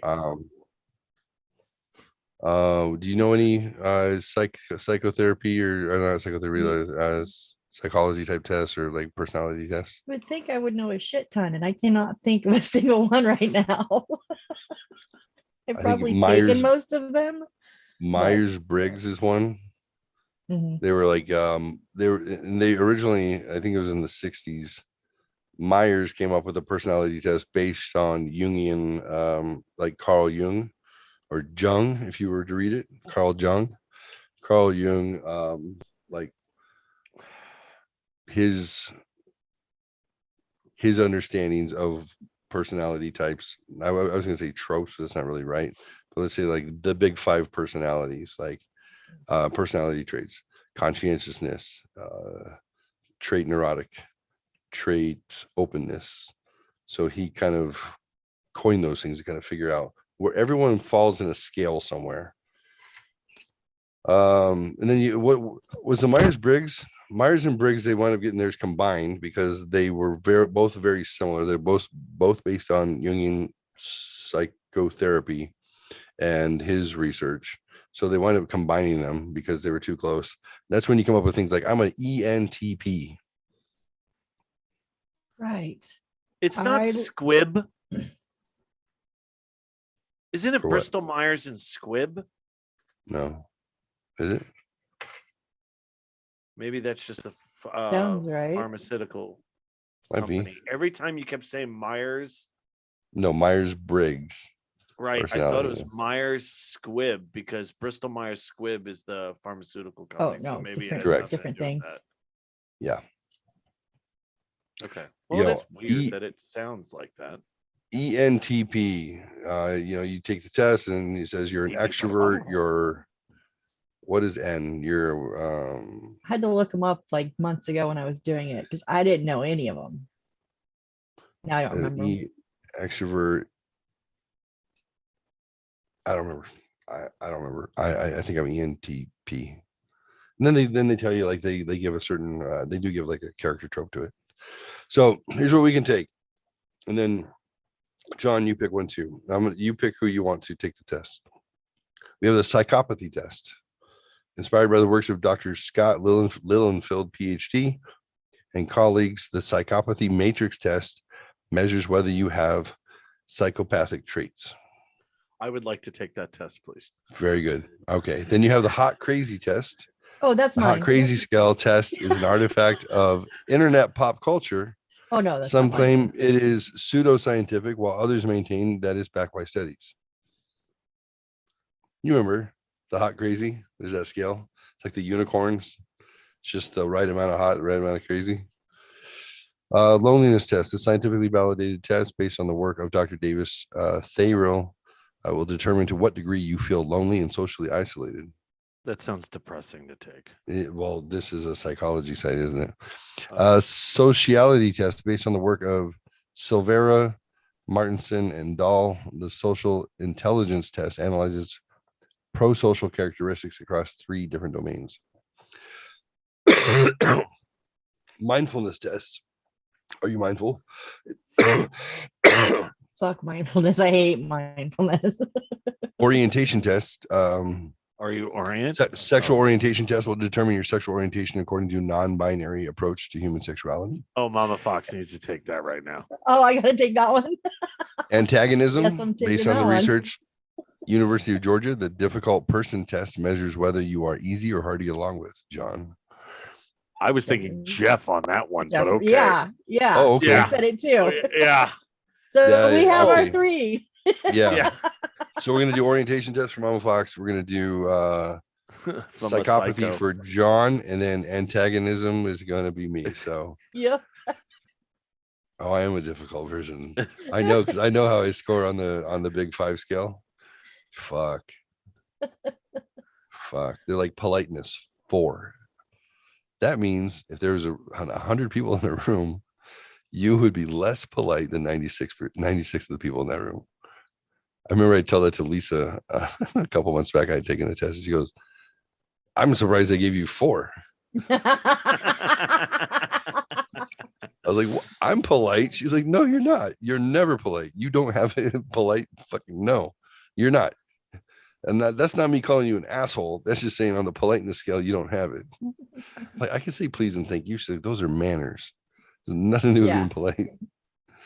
I'm all, "How do you think I did on agreeableness?" She's like, 2. Fuck, you are so disagreeable. Well, no, I'm not. You're not. You're a liar. And I'm not even mad at you. You're disagreeing with me right now. I said, conscientiousness. She goes, "You are very conscientious. Like, you do care about other people. It's true. I feel like a 7. But you're not polite." I'm like, "Yeah, you were pretty close." Okay, so I'm gonna do the psychopathy test on John, and then I'm gonna shut up for the next 2 tests unless I'm answering. Then we'll wrap it up. This inventory provides information on psychopathic traits for educational purposes only. That means you're not allowed to kill John once you find out he's a psychopath. This information is provided as is and should not be construed to constitute professional services or warranties of any kind.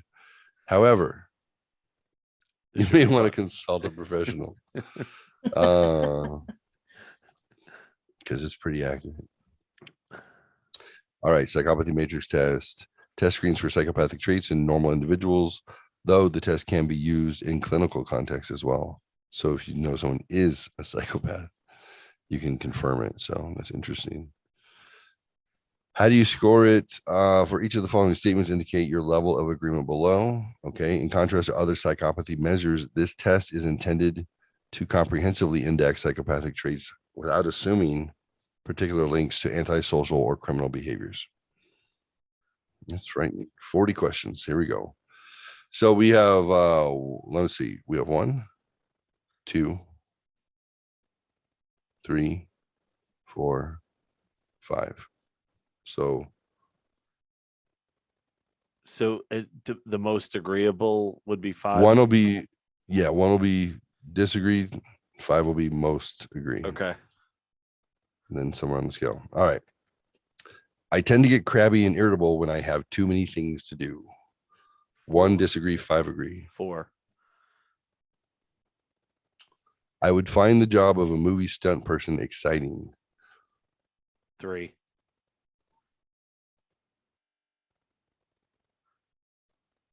I can remain calm in situations that would make many other people panic. 4. You took care of the snake. You're a I did. psychopath. I was right away. I was thinking about it. When people are mad at me, I usually win them over with charm. I think 4. It's easy for me to go up to a stranger and introduce myself. 5. You're a psychopath. In conversations, I'm the only one who does most of the talking. Unless you're with me. I was gonna say, unless I'm with Jeff, 4. Take me. Yeah. I'll go 4. I'm a psychopath too. I know. I push myself as hard as I can when I'm working. 3.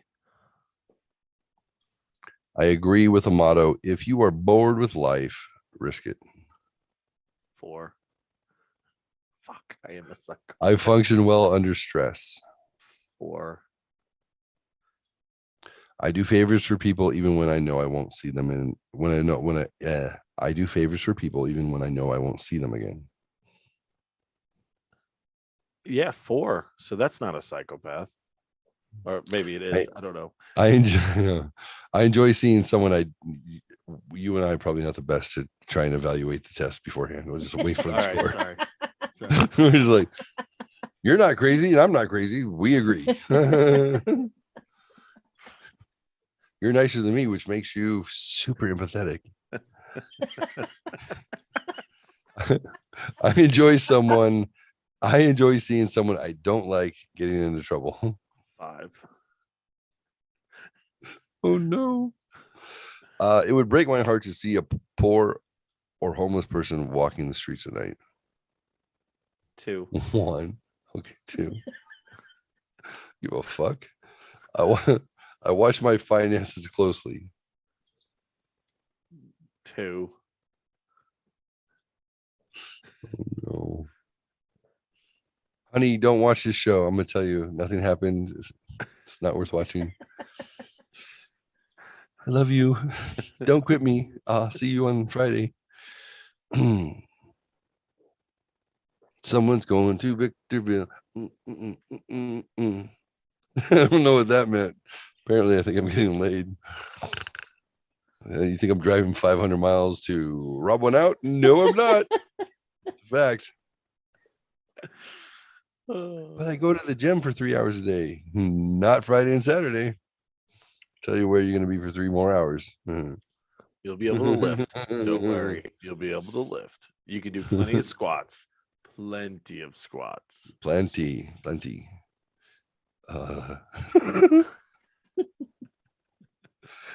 Sounds like somebody's gonna murder it. Murder. I'm gonna split you into like a fucking log. Okay. That Airbnb. Too bad. I was gonna say, weird how he made it all about himself again. Isn't it? Is there a narcissist test, Jeff? I'm just curious. He doesn't need to take it. We already know the answer. It's like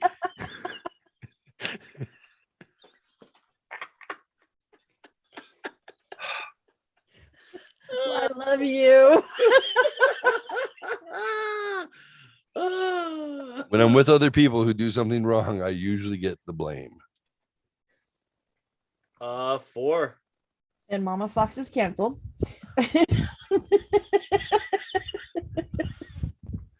I might like to travel around a foreign country and cause trouble. 4. Let's do it together. Totally wanted it. We'll have Can we Mama pick Fox Canada just though. with the bail money. Let's do Canada because that one's pretty lame.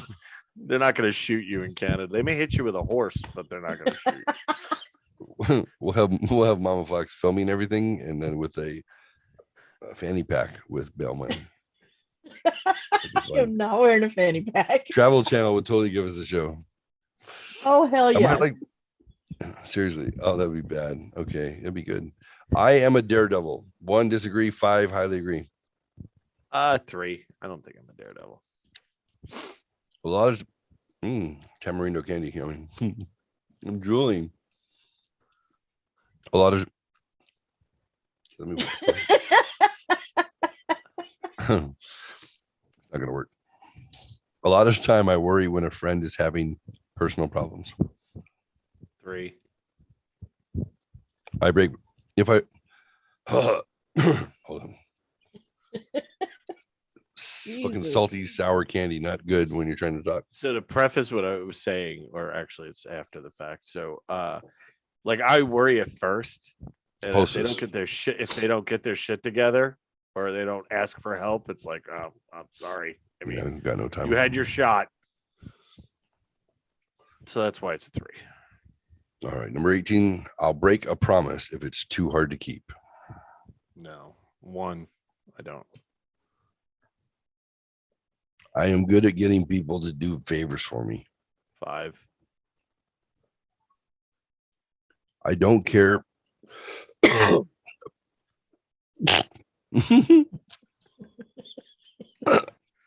don't care about following the rules. I make my own rules as I go along.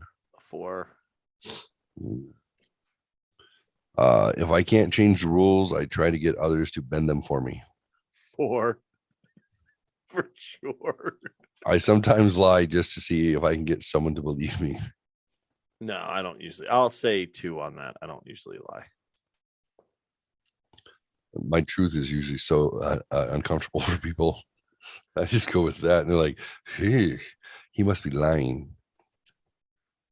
I wish I'd have less shame. I like to dress differently from other people. 4. I like to play sports that involve a lot of physical contact. 5. I've never cared about conventional standards of right and wrong. Oh, I don't think that's true. I'll say 2. I feel that life has treated me fairly. 2. People are impressed with me after they first meet me. I don't know how to answer that. 3. I don't know. I usually think about what I'm going to say before I say it. 2. I think long and hard before I make big decisions. 2. I could be a good con artist. 5. I absolutely could be. If I didn't have any morals at all, I absolutely could be. I often feel guilty about small things. 1. God, I am a psychopath. No remorse for the wicked, because wicked is all fucking subjective. I get stressed out fairly easily. I'd say 4. You do? I think it's all perspective. I think put me at 3 at that. Because big things don't throw me. It's the little things, the little naggy things. What are you doing? Eating that stupid sour candy? Oh. Tamarindo. I don't get nervous under pressure. 5. I don't get nervous. I have always seen myself as something of a rebel. 4.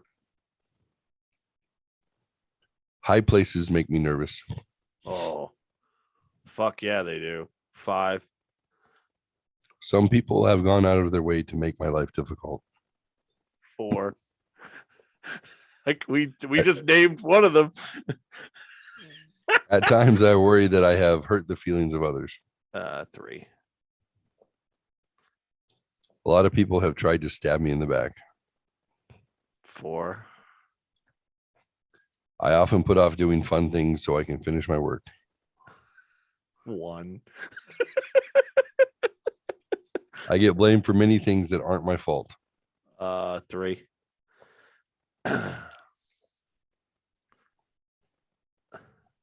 Okay, test is done. I'm gonna go ahead and save the results for next show. I don't think I scored as high as I thought I was. Now that it's over, can I just tell you my thoughts on this real quick? How do you know what he marked? Oh, I was like, maybe you should put that shit on the screen. Wait, it's not my test yet. I'm gonna wait. that's funny. Yeah, I mean, it's always possible that I would be dishonest about that, but I guess he could be. Me knowing that John John's psychopath, that's probably not a good idea. Yeah, his Might truth as would well be use way his real better answer. than what I can make up. All right, let's take a look. So this is your spider web. It's going to where it peaks out. It's going to tell you where you are within the norm or outside the norm of the scale. So you got percentile, 20th percentile in the middle, 40th, 60th, and then you have your outliers. So what is average and what is extreme? So stress immunity. What is this? It's putting you at no, you're fine. Yeah. Machiavellian egocentricity apparently is not a huge issue. Well, what are we comparing it to? Is this the average? No, this is you. Your psychopathic personality traits are high at 66.25%. Okay, so your average is high. Yeah. No, but- you're yeah, you're 2/3 of a psychopath. Aw. Yeah. So under social potency, you're at 80th percentile. Under carefree non-planfulness, you are pushing 80 also. Shit. At a cold-heartedness, you're at a 60. At a fearlessness, pretty solid across the probably 55, 58. Blame, externalization, rebellious nonconformity, stress immunity. So let's understand it. So Machiavellian eccentricity, people who are high in Machiavellian egocentricity lack empathy and have a sense of detachment from others. Their disinterest in the genuine mutuality often allows them an edge with regard to achieving their own goals. Such people tend to be manipulative, self-centered, and aggressive in their interpersonal relationships. For instance, they may lie strategically, gleefully, set up competitors or enemies to get them into trouble, to tell people only the part of the truth that they want them to know. Such people may also sometimes lie just to see if they can get others to believe them.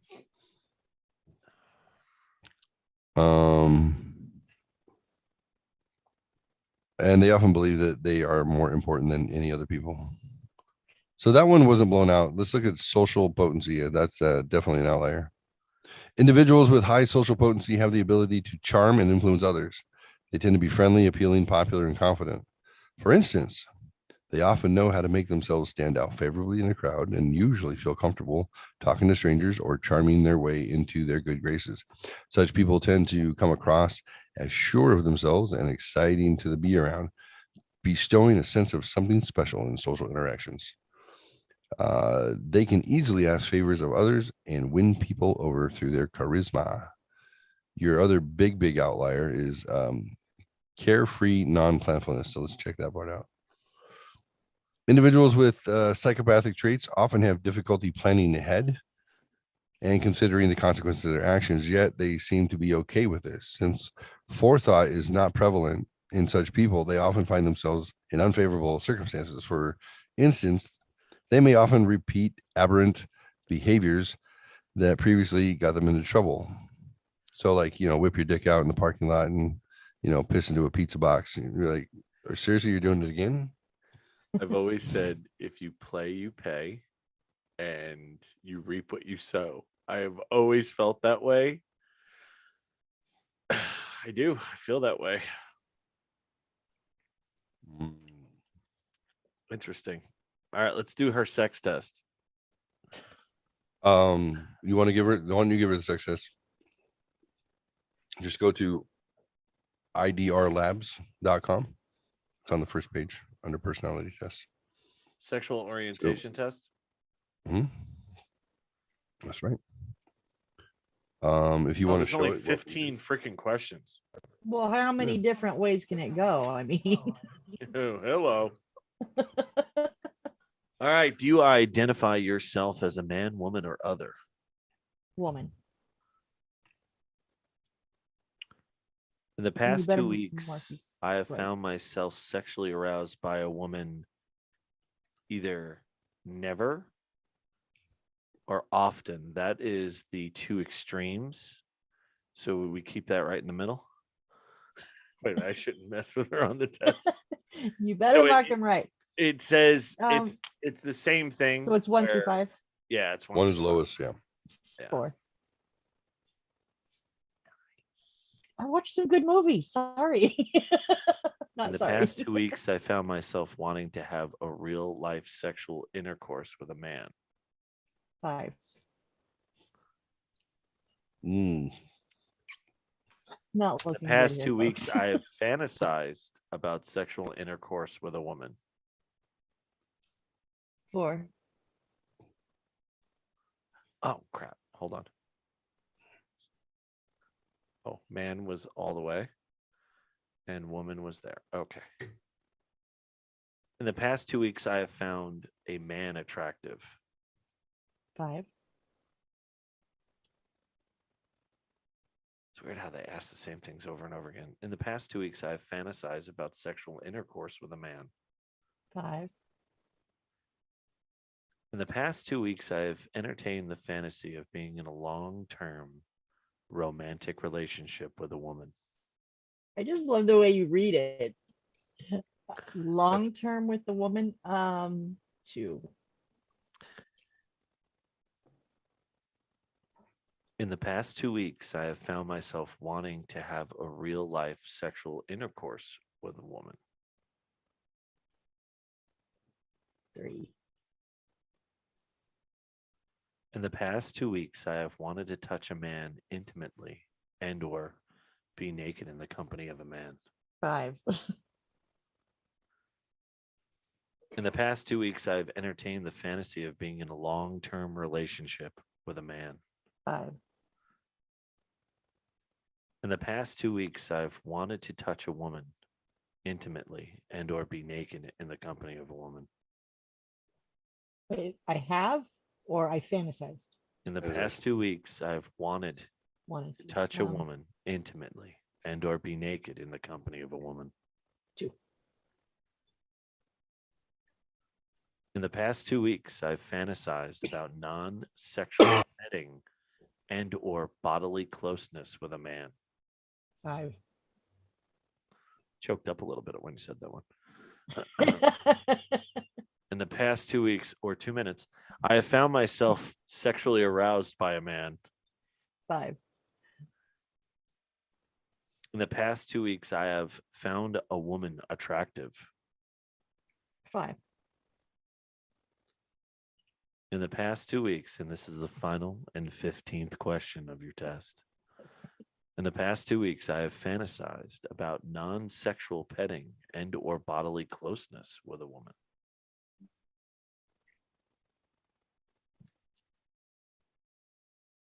Not 2.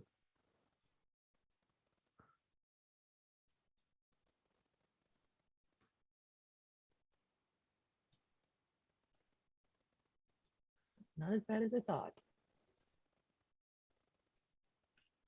Your sexual Survey says. orientation is 100% heterosexual, 53.6% homosexual, which places you in the bisexual quadrant. And we already knew that. Oh. Did we know that? I don't know if I knew that. I've said it before. Oh, all right. Hold on. Let me share my screen. And let me share More of the correct by one. curious. More of there were Oh, the fantasies. did not more. work. Are you guys seeing the little sexual orientation test or no? Yeah. Yep. Okay. So anyway, that's what it shows. Ooh, that's kind of hot. I just want to throw that out there for those. Yeah, you're just a touch bisexual.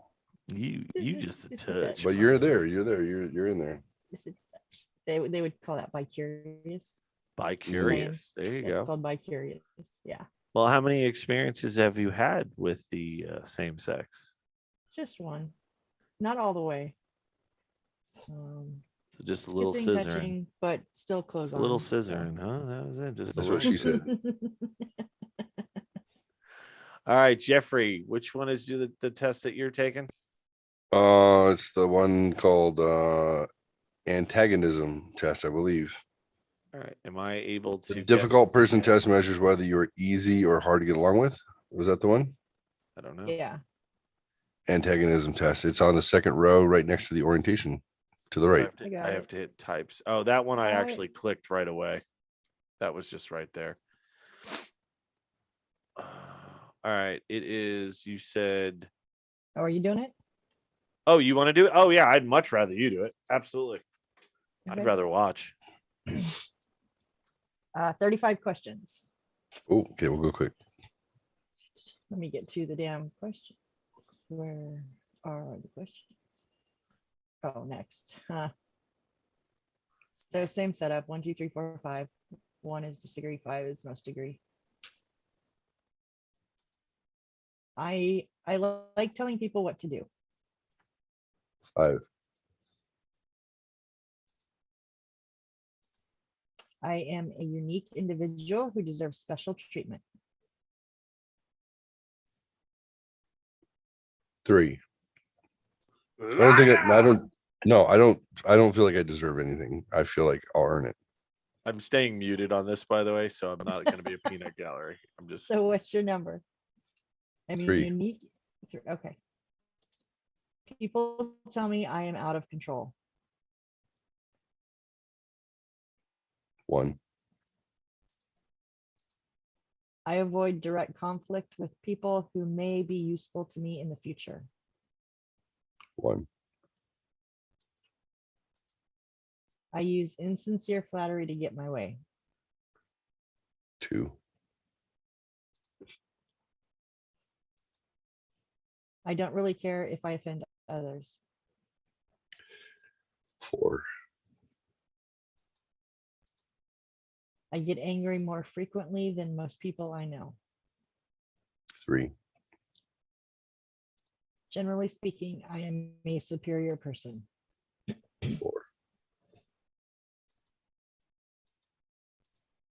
I usually don't help others unless there's something in it for me. 2, People do what I want them to because they are afraid of me. 2, I am someone who deserves great recognition and success. 3, I keep track of sensitive information that can be used to hurt people at a later time. 3, People sometimes bother me just by being around me. 3, I enjoy coming out on top after humiliating others. Oh no. I enjoy coming out on top after humiliating others, but like indirectly. So fuck. 4. I don't want them to know that I am the source of the humiliation. I just want them to be humiliated because that's how highly I think of myself. I often hesitate to confide in others. 1, I feel that I am more special than others. 3, I hold grudges. 3, People purposefully do and say things to upset me. 2, People who don't do as I say need to be criticized. fuck. People who don't. Yeah, fuck. 4, I get angry when something blocks my plans. 4, I look down on people who unwisely share their secrets. 3, I think about hurting and or humiliating people who annoy me. 3. Fuck. Others should Sometimes. pay special. I'm just loving John's reaction. Others should pay special attention to me. Well, that one's tough. Like, not for no reason, like I don't expect to sit there quietly and have people pay attention to me. I expect when I act out in order to have them do so that they would. Does that make any sense? Like, It does, but there's no place for me to write that. So there's no qualifying parts. it's not an expectation. It's like, oh, fucking 4. John, fuck you. 4. It's realistic. Others consider my lifestyle wild and exciting. Depends. Sometimes yes. Sometimes it's vanilla. I don't. In the last 5 years, I 4. Last year, 1. I could be crazy as fuck. Where do you want me to put the answer at? 3.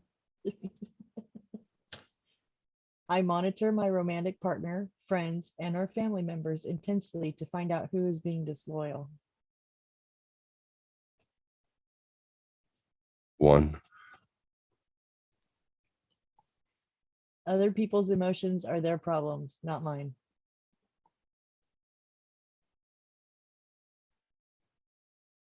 2. I sometimes get into dangerous situations.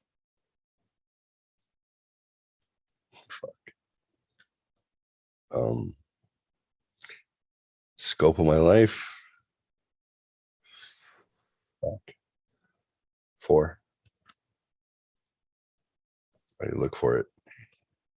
I often find myself saying and doing things without stopping to think. Fuck you, John. Often? No. Have I? Sure, of course. What? Every podcast you rant about stuff without thinking about it. You just No. You That's blurt not thinking out. about it. It's calculated. That's calculated risk. I'm aware of what I'm going to fucking get myself into. I know what the extreme is. I'm not stupid. Nothing that comes out of my mouth is accident. Well, okay, that's not true. Some things, there's been some moments where I'm like, hey, can't believe I shared that truth about me. I am a bigot. Read the question again. I often find myself saying and doing things without stopping to think. I'll say 3. That's the sad thing is usually I know exactly what I'm doing when I'm highly offensive, inappropriate, or wrong.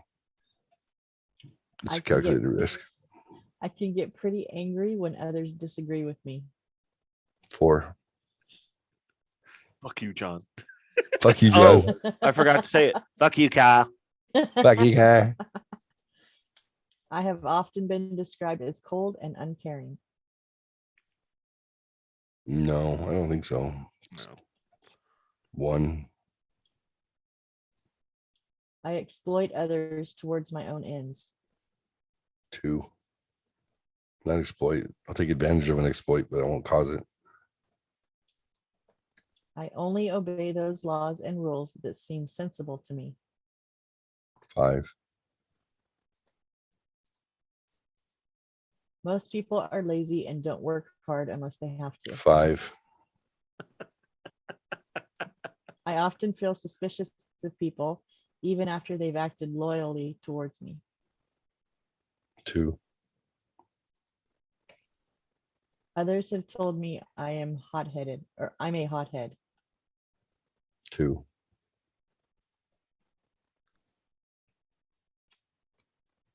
Okay, let me share screen. That went faster than I expected. Grandiosity is big. Grandiose. Dominance, big. Shocking. Aggression, moderate. Manipulative, low. Risk-taking, moderate. I don't know what's the norm here. Like, what is the scale? 1 through 5? What is it? 1? You are a somewhat difficult person to get along with. 47.14%. He's under 50%. Oh, that's obnoxious. Callousness. Which one is it? Where? Show me on the callousness scale. Where is that one? I'm not very callous. Very Okay. low. No. Very low. Grandiosity is big. And dominant. Dominance is big, and then aggression and risk taking about the same. Yeah, manipulate. No, I'm not a big manipulator. I'm not very. Yeah, no. Not very That suspicious at all. I would say that's pretty accurate. So let's read just a couple dominance and whatever risk taking. What were the biggest ones? It was dominance and grandiosity. Grandiosity and dominance. Okay. Grandiosity can be described as having a grandiose sense of self-importance and the thought that one is better than others. People high in grandiosity often tout their abilities and their accomplishments while downplaying the contributions of others. They tend Or to put including their themselves on pictures. they tend to put themselves on a pedestal and have a sense of entitlement about them. Yeah. Or show their picture every 5 seconds. And dominance is the tendency to put on airs of superiority and talk down to others. Domineering individuals have a strong desire to be seen as leaders and often react with combativeness when they cannot get what they want. They frustrate others by meddling in their affairs and with their attempts to control the decisions of those around them. I don't feel like you meddle in affairs, but you absolutely mention your fucking IQ at least every other fucking. I don't think he meddles. I don't feel like he meddles. No, and like the suspicious thing. I mean, I wouldn't think of you as suspicious like that. That didn't. No. I don't need to be suspicious because I already understand what's going on. Oh, okay. Well, because what your IQ again? I figured north of 140. Depends on what test. I'm probably far dumber now than I was when I was a teenager. It could be the drugs. No, because I knew exactly what I was taking. I did it on purpose. No, I understand that part, but that made you dumber at the end. I see how you would think that. Well, grandiose of you to antagonism. How often do I just the word antagonize, like Jeffrey antagonizing anyone? Everybody. The whole world. Why does anybody even fucking pay attention? I don't agree with that. I don't think you're antagonistic on the most part. I just think that you have your voice and you want your voice heard. And I don't know. You do things on purpose to bust balls, like just to get a rise out of me. Let's say I have sat here and watched him just bait you, Johnny, gets you going. You know how that's antagonism. You know how he decides whether he's going to do that or not is how I start on the show. And if I am like in a goofy mood, he doesn't even try. But if he's like, you in a bad mood today? And I'll be like, I wasn't till you opened your fucking mouth. Right. Then he doesn't stop.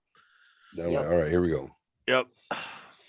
Here we go. So then sometimes I have to sit back and be very quiet because depending on where your mood is, you're not like combative, but you're like bristling under the surface. I am a little combative. And I'll have to monitor your situation and then make an assessment. Yeah, and then I'm like, okay, here we go. All right, keep going. Oh, now he's on a roll. Just a little bit, and then you're going. I mean, this is gonna be so much fun. Don't make a face. Look distracted. Yeah. And then you get to that peak, and you're like, whew. Anyways, what do I know? That's just my thoughts. I'm like, I have a thought. Because I'll tell you, when I used to sit in the chat and I was the only one that would be there and I would chat, I would chat. Oh my God. I would be so frustrated because I'd be like, I can't tell.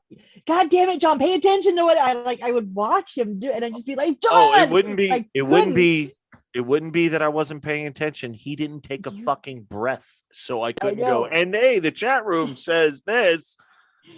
So then when I came on, just because filling the space, and then I was like, oh my God, I can talk now. I can, yes. Yeah, y'all just be like, can you go in the back in the chat? Damn it. Y'all. Did I say it? Oh, sorry. So I think Mama Fox was busy dropping a deuce when we talked about tomorrow. Yeah. So I mean, I don't know if you guys are gonna do it. But What? it's Nicole's birthday tomorrow. Oh shit. That reminds me, I have to text her. It's midnight. It's after midnight. And I'm taking her to Dave and Buster's because they're doing it May the 4th be with you trivia. Star Wars trivia. For Yeah. Star Wars. So I'd ask Jeff to come, right? Because he is part of the Atomic Dork Squad. But that means he'd actually have to go somewhere in public. So hold on, let me throw that out there. Hey Jeff. Yo, buddy. I just want to let you know, doors open at 7, showtime's at 7:30. It is $5, but you're more than welcome to come with us if you'd like. Dave and Buster's Dave and Buster's. down by the Keno Parkway. Yes. I think that's the only one in Tucson right now. It is, but I just wanted to they're- act like I'd been there more than twice. I've never been to Dave and Buster's. I was found it to be extremely overpriced family fun center. Yeah, Yeah, I like, never liked them. During the pandemic, though, they were the only place that you could bowl. Right? So random and weird. Like all the bowling alleys at one point in Tucson were closed. And Dave and Buster's was like the only place you could bowl. I was like, okay. So, but anyway, so I am available Thursday night. So I mean, yeah, that's, let's do Tuesday, Thursday this week. if that's okay, Mama Fox. That works for me. Okay. Like I don't know what time I'd be back, so and I'm gonna pick her up and let her drink for her birthday and drop her off. So I think that's the right thing to do. Such a nice friend. I'm Good friend okay. for sure. You have your moments. Yeah, no, I do. I was saying to another friend, thank God for Nicole, because I go to all these shows and I don't want to go by myself. So thank God she's always there. But it was really funny to watch her and Ernie because they'd argue about everything, and Ernie would just pull a Jeff and go, "Yeah, I don't know what I'm talking about, I guess." And it just would piss her off even more. And I'd be like, am I supposed to argue now? I'm just like, I'm on the side, like looking at him like, this is so much fun. Cause we have a 4-day/5-day rule. We cannot be in a car together for that long. Cause I'll fucking drop her off in another state and make her walk home. Yeah. And it's over the stupidest fucking things, but she doesn't stop. And she just keeps going. But you guys are like besties. We are besties. Yep. We are besties. But how did you guys become besties? How does that happen? Because I don't traditionally believe that men and women can be friends. However, I would say Mama Fox is my friend. But that's because the sexual attraction is out there and it's in the open, so it's irrelevant, right? Well, I We don't think have to worry it's about it. men are as loyal as their options. Isn't that the We don't have to. phrase? Oh, men are as loyal as their options. What about women? Like women are the same way. Well, that's not true because women could fuck so many more. God, yeah. Just it was never a thing. Just wasn't ever a thing. And now How'd you become friends? We were on the first team that I came out on training for service. I sat next to Jim, and she was on the team too. Mr. God, what his fucking name is now? I don't know. Anderson? Golden Dick. Golden Dick. Yeah, that's what Jim's.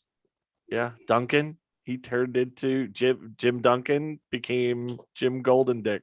I'm not kidding. That's his last What? name now. Yeah, when he got married. Yeah, his husband's name is Golden Dick or something. Shut the fuck up. Yeah, I'm not lying. I was the best man at that wedding, by the way. Yeah, he was my first cubicle partner, and then she was there, and he broke up with you, and then she was like, "It's okay, I got you, Johnny."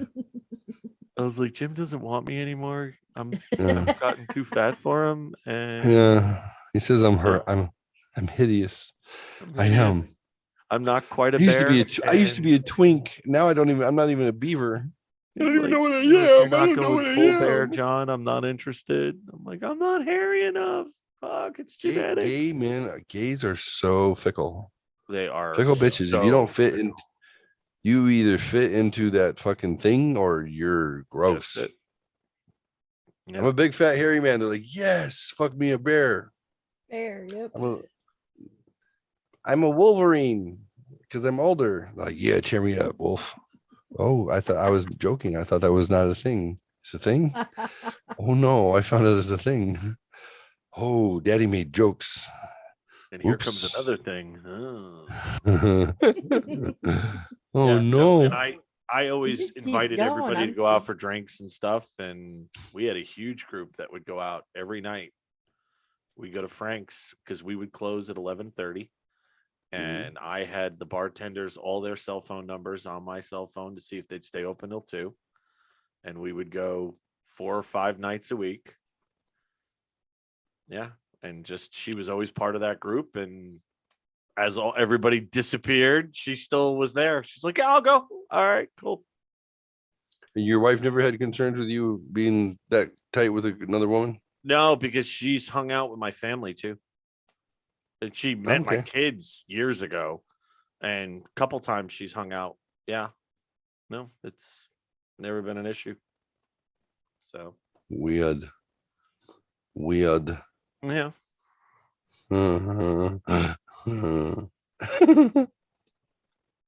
Rock Okay. on. It's now Well, way past your bedtime.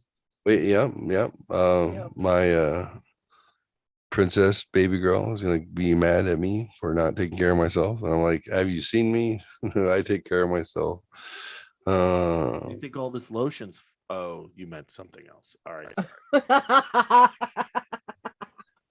Daddy, I'll take care of myself. Keep telling Watch you. what happens. It's beard moisturizer. Skeet. Not at first. It's not. What? Skeet. Oh, that woman. She destroys me. Oh. She destroys me. So you're gonna be out there this weekend? Yeah. Okay. I did get I got an Airbnb. Oh. I was looking for ones that had like casitas, like little like detached rooms or things where you can have a little more, Privacy. privacy, as they would say. And then I found that one got really good reviews was like this Mormon family that while their kids are off doing a mission, they love to host, people on their travels, to stop off and pay $50 and sleep in the bunk beds or whatever. And I was like, well, if they don't mind the fact that she's rolling in at 4 a.m. and then rolling out at 10, the beds are going to break. Milk? Yeah. They're like, oh, you put in that there was 2. No, just me. I'm just checking in. Make a lot of noise for by yourself. Do you guys look? I have sleep apnea and I forgot my machine. I'm just saying there could be some racket. I have Sometimes dual the whistling personalities, and one of them's a little girl. I'm just saying.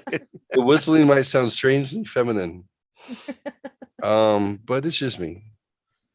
Yeah, I have erotic dreams sometimes, but I'll pray to Jesus. Do they pray to Jesus? Shh, honey, shh, stop it. They pray to Jehovah. Oh, is that Mormon? That's how I found out that I like choking somebody. Just trying to keep it quiet in the house. Hey. No, stop. No, squeeze harder. She comes Put your hand harder. over her mouth. She bit you too Yeah. hard, so the hand moved. Yeah. She's thrashing around like a fucking swordfish on a fucking boat deck. You're like, stop. I don't.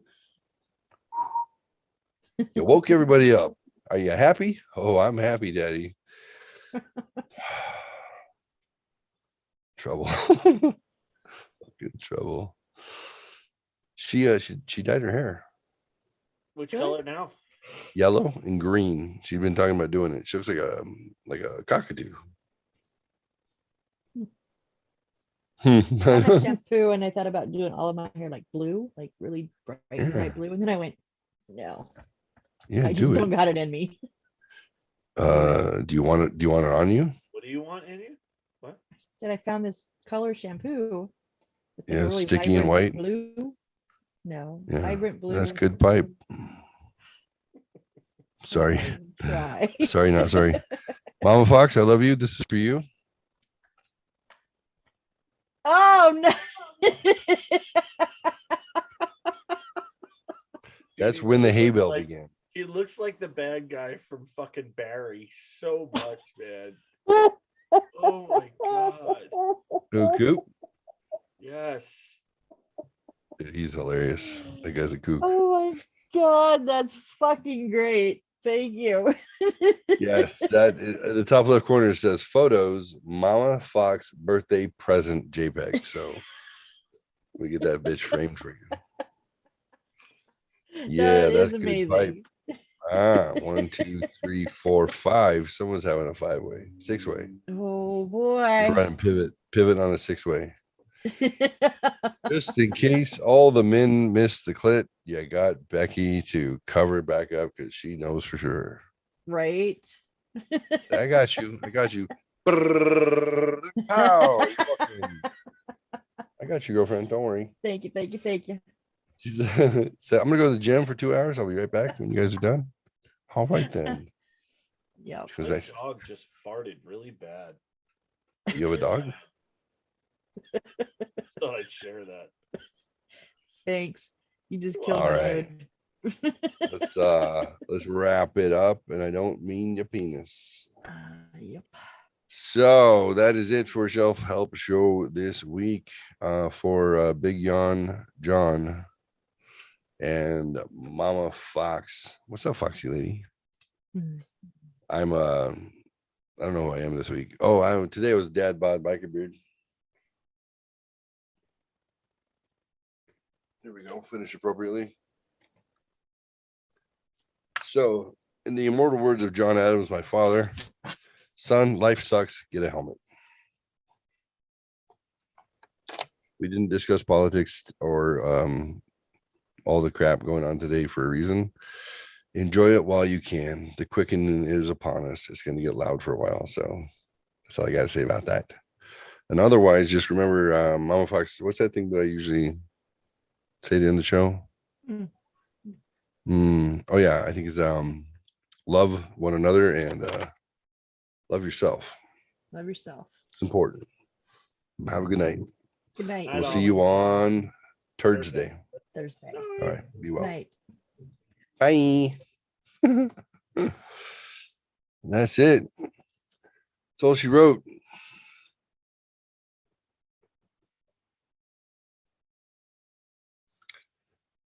Stars shining bright above you.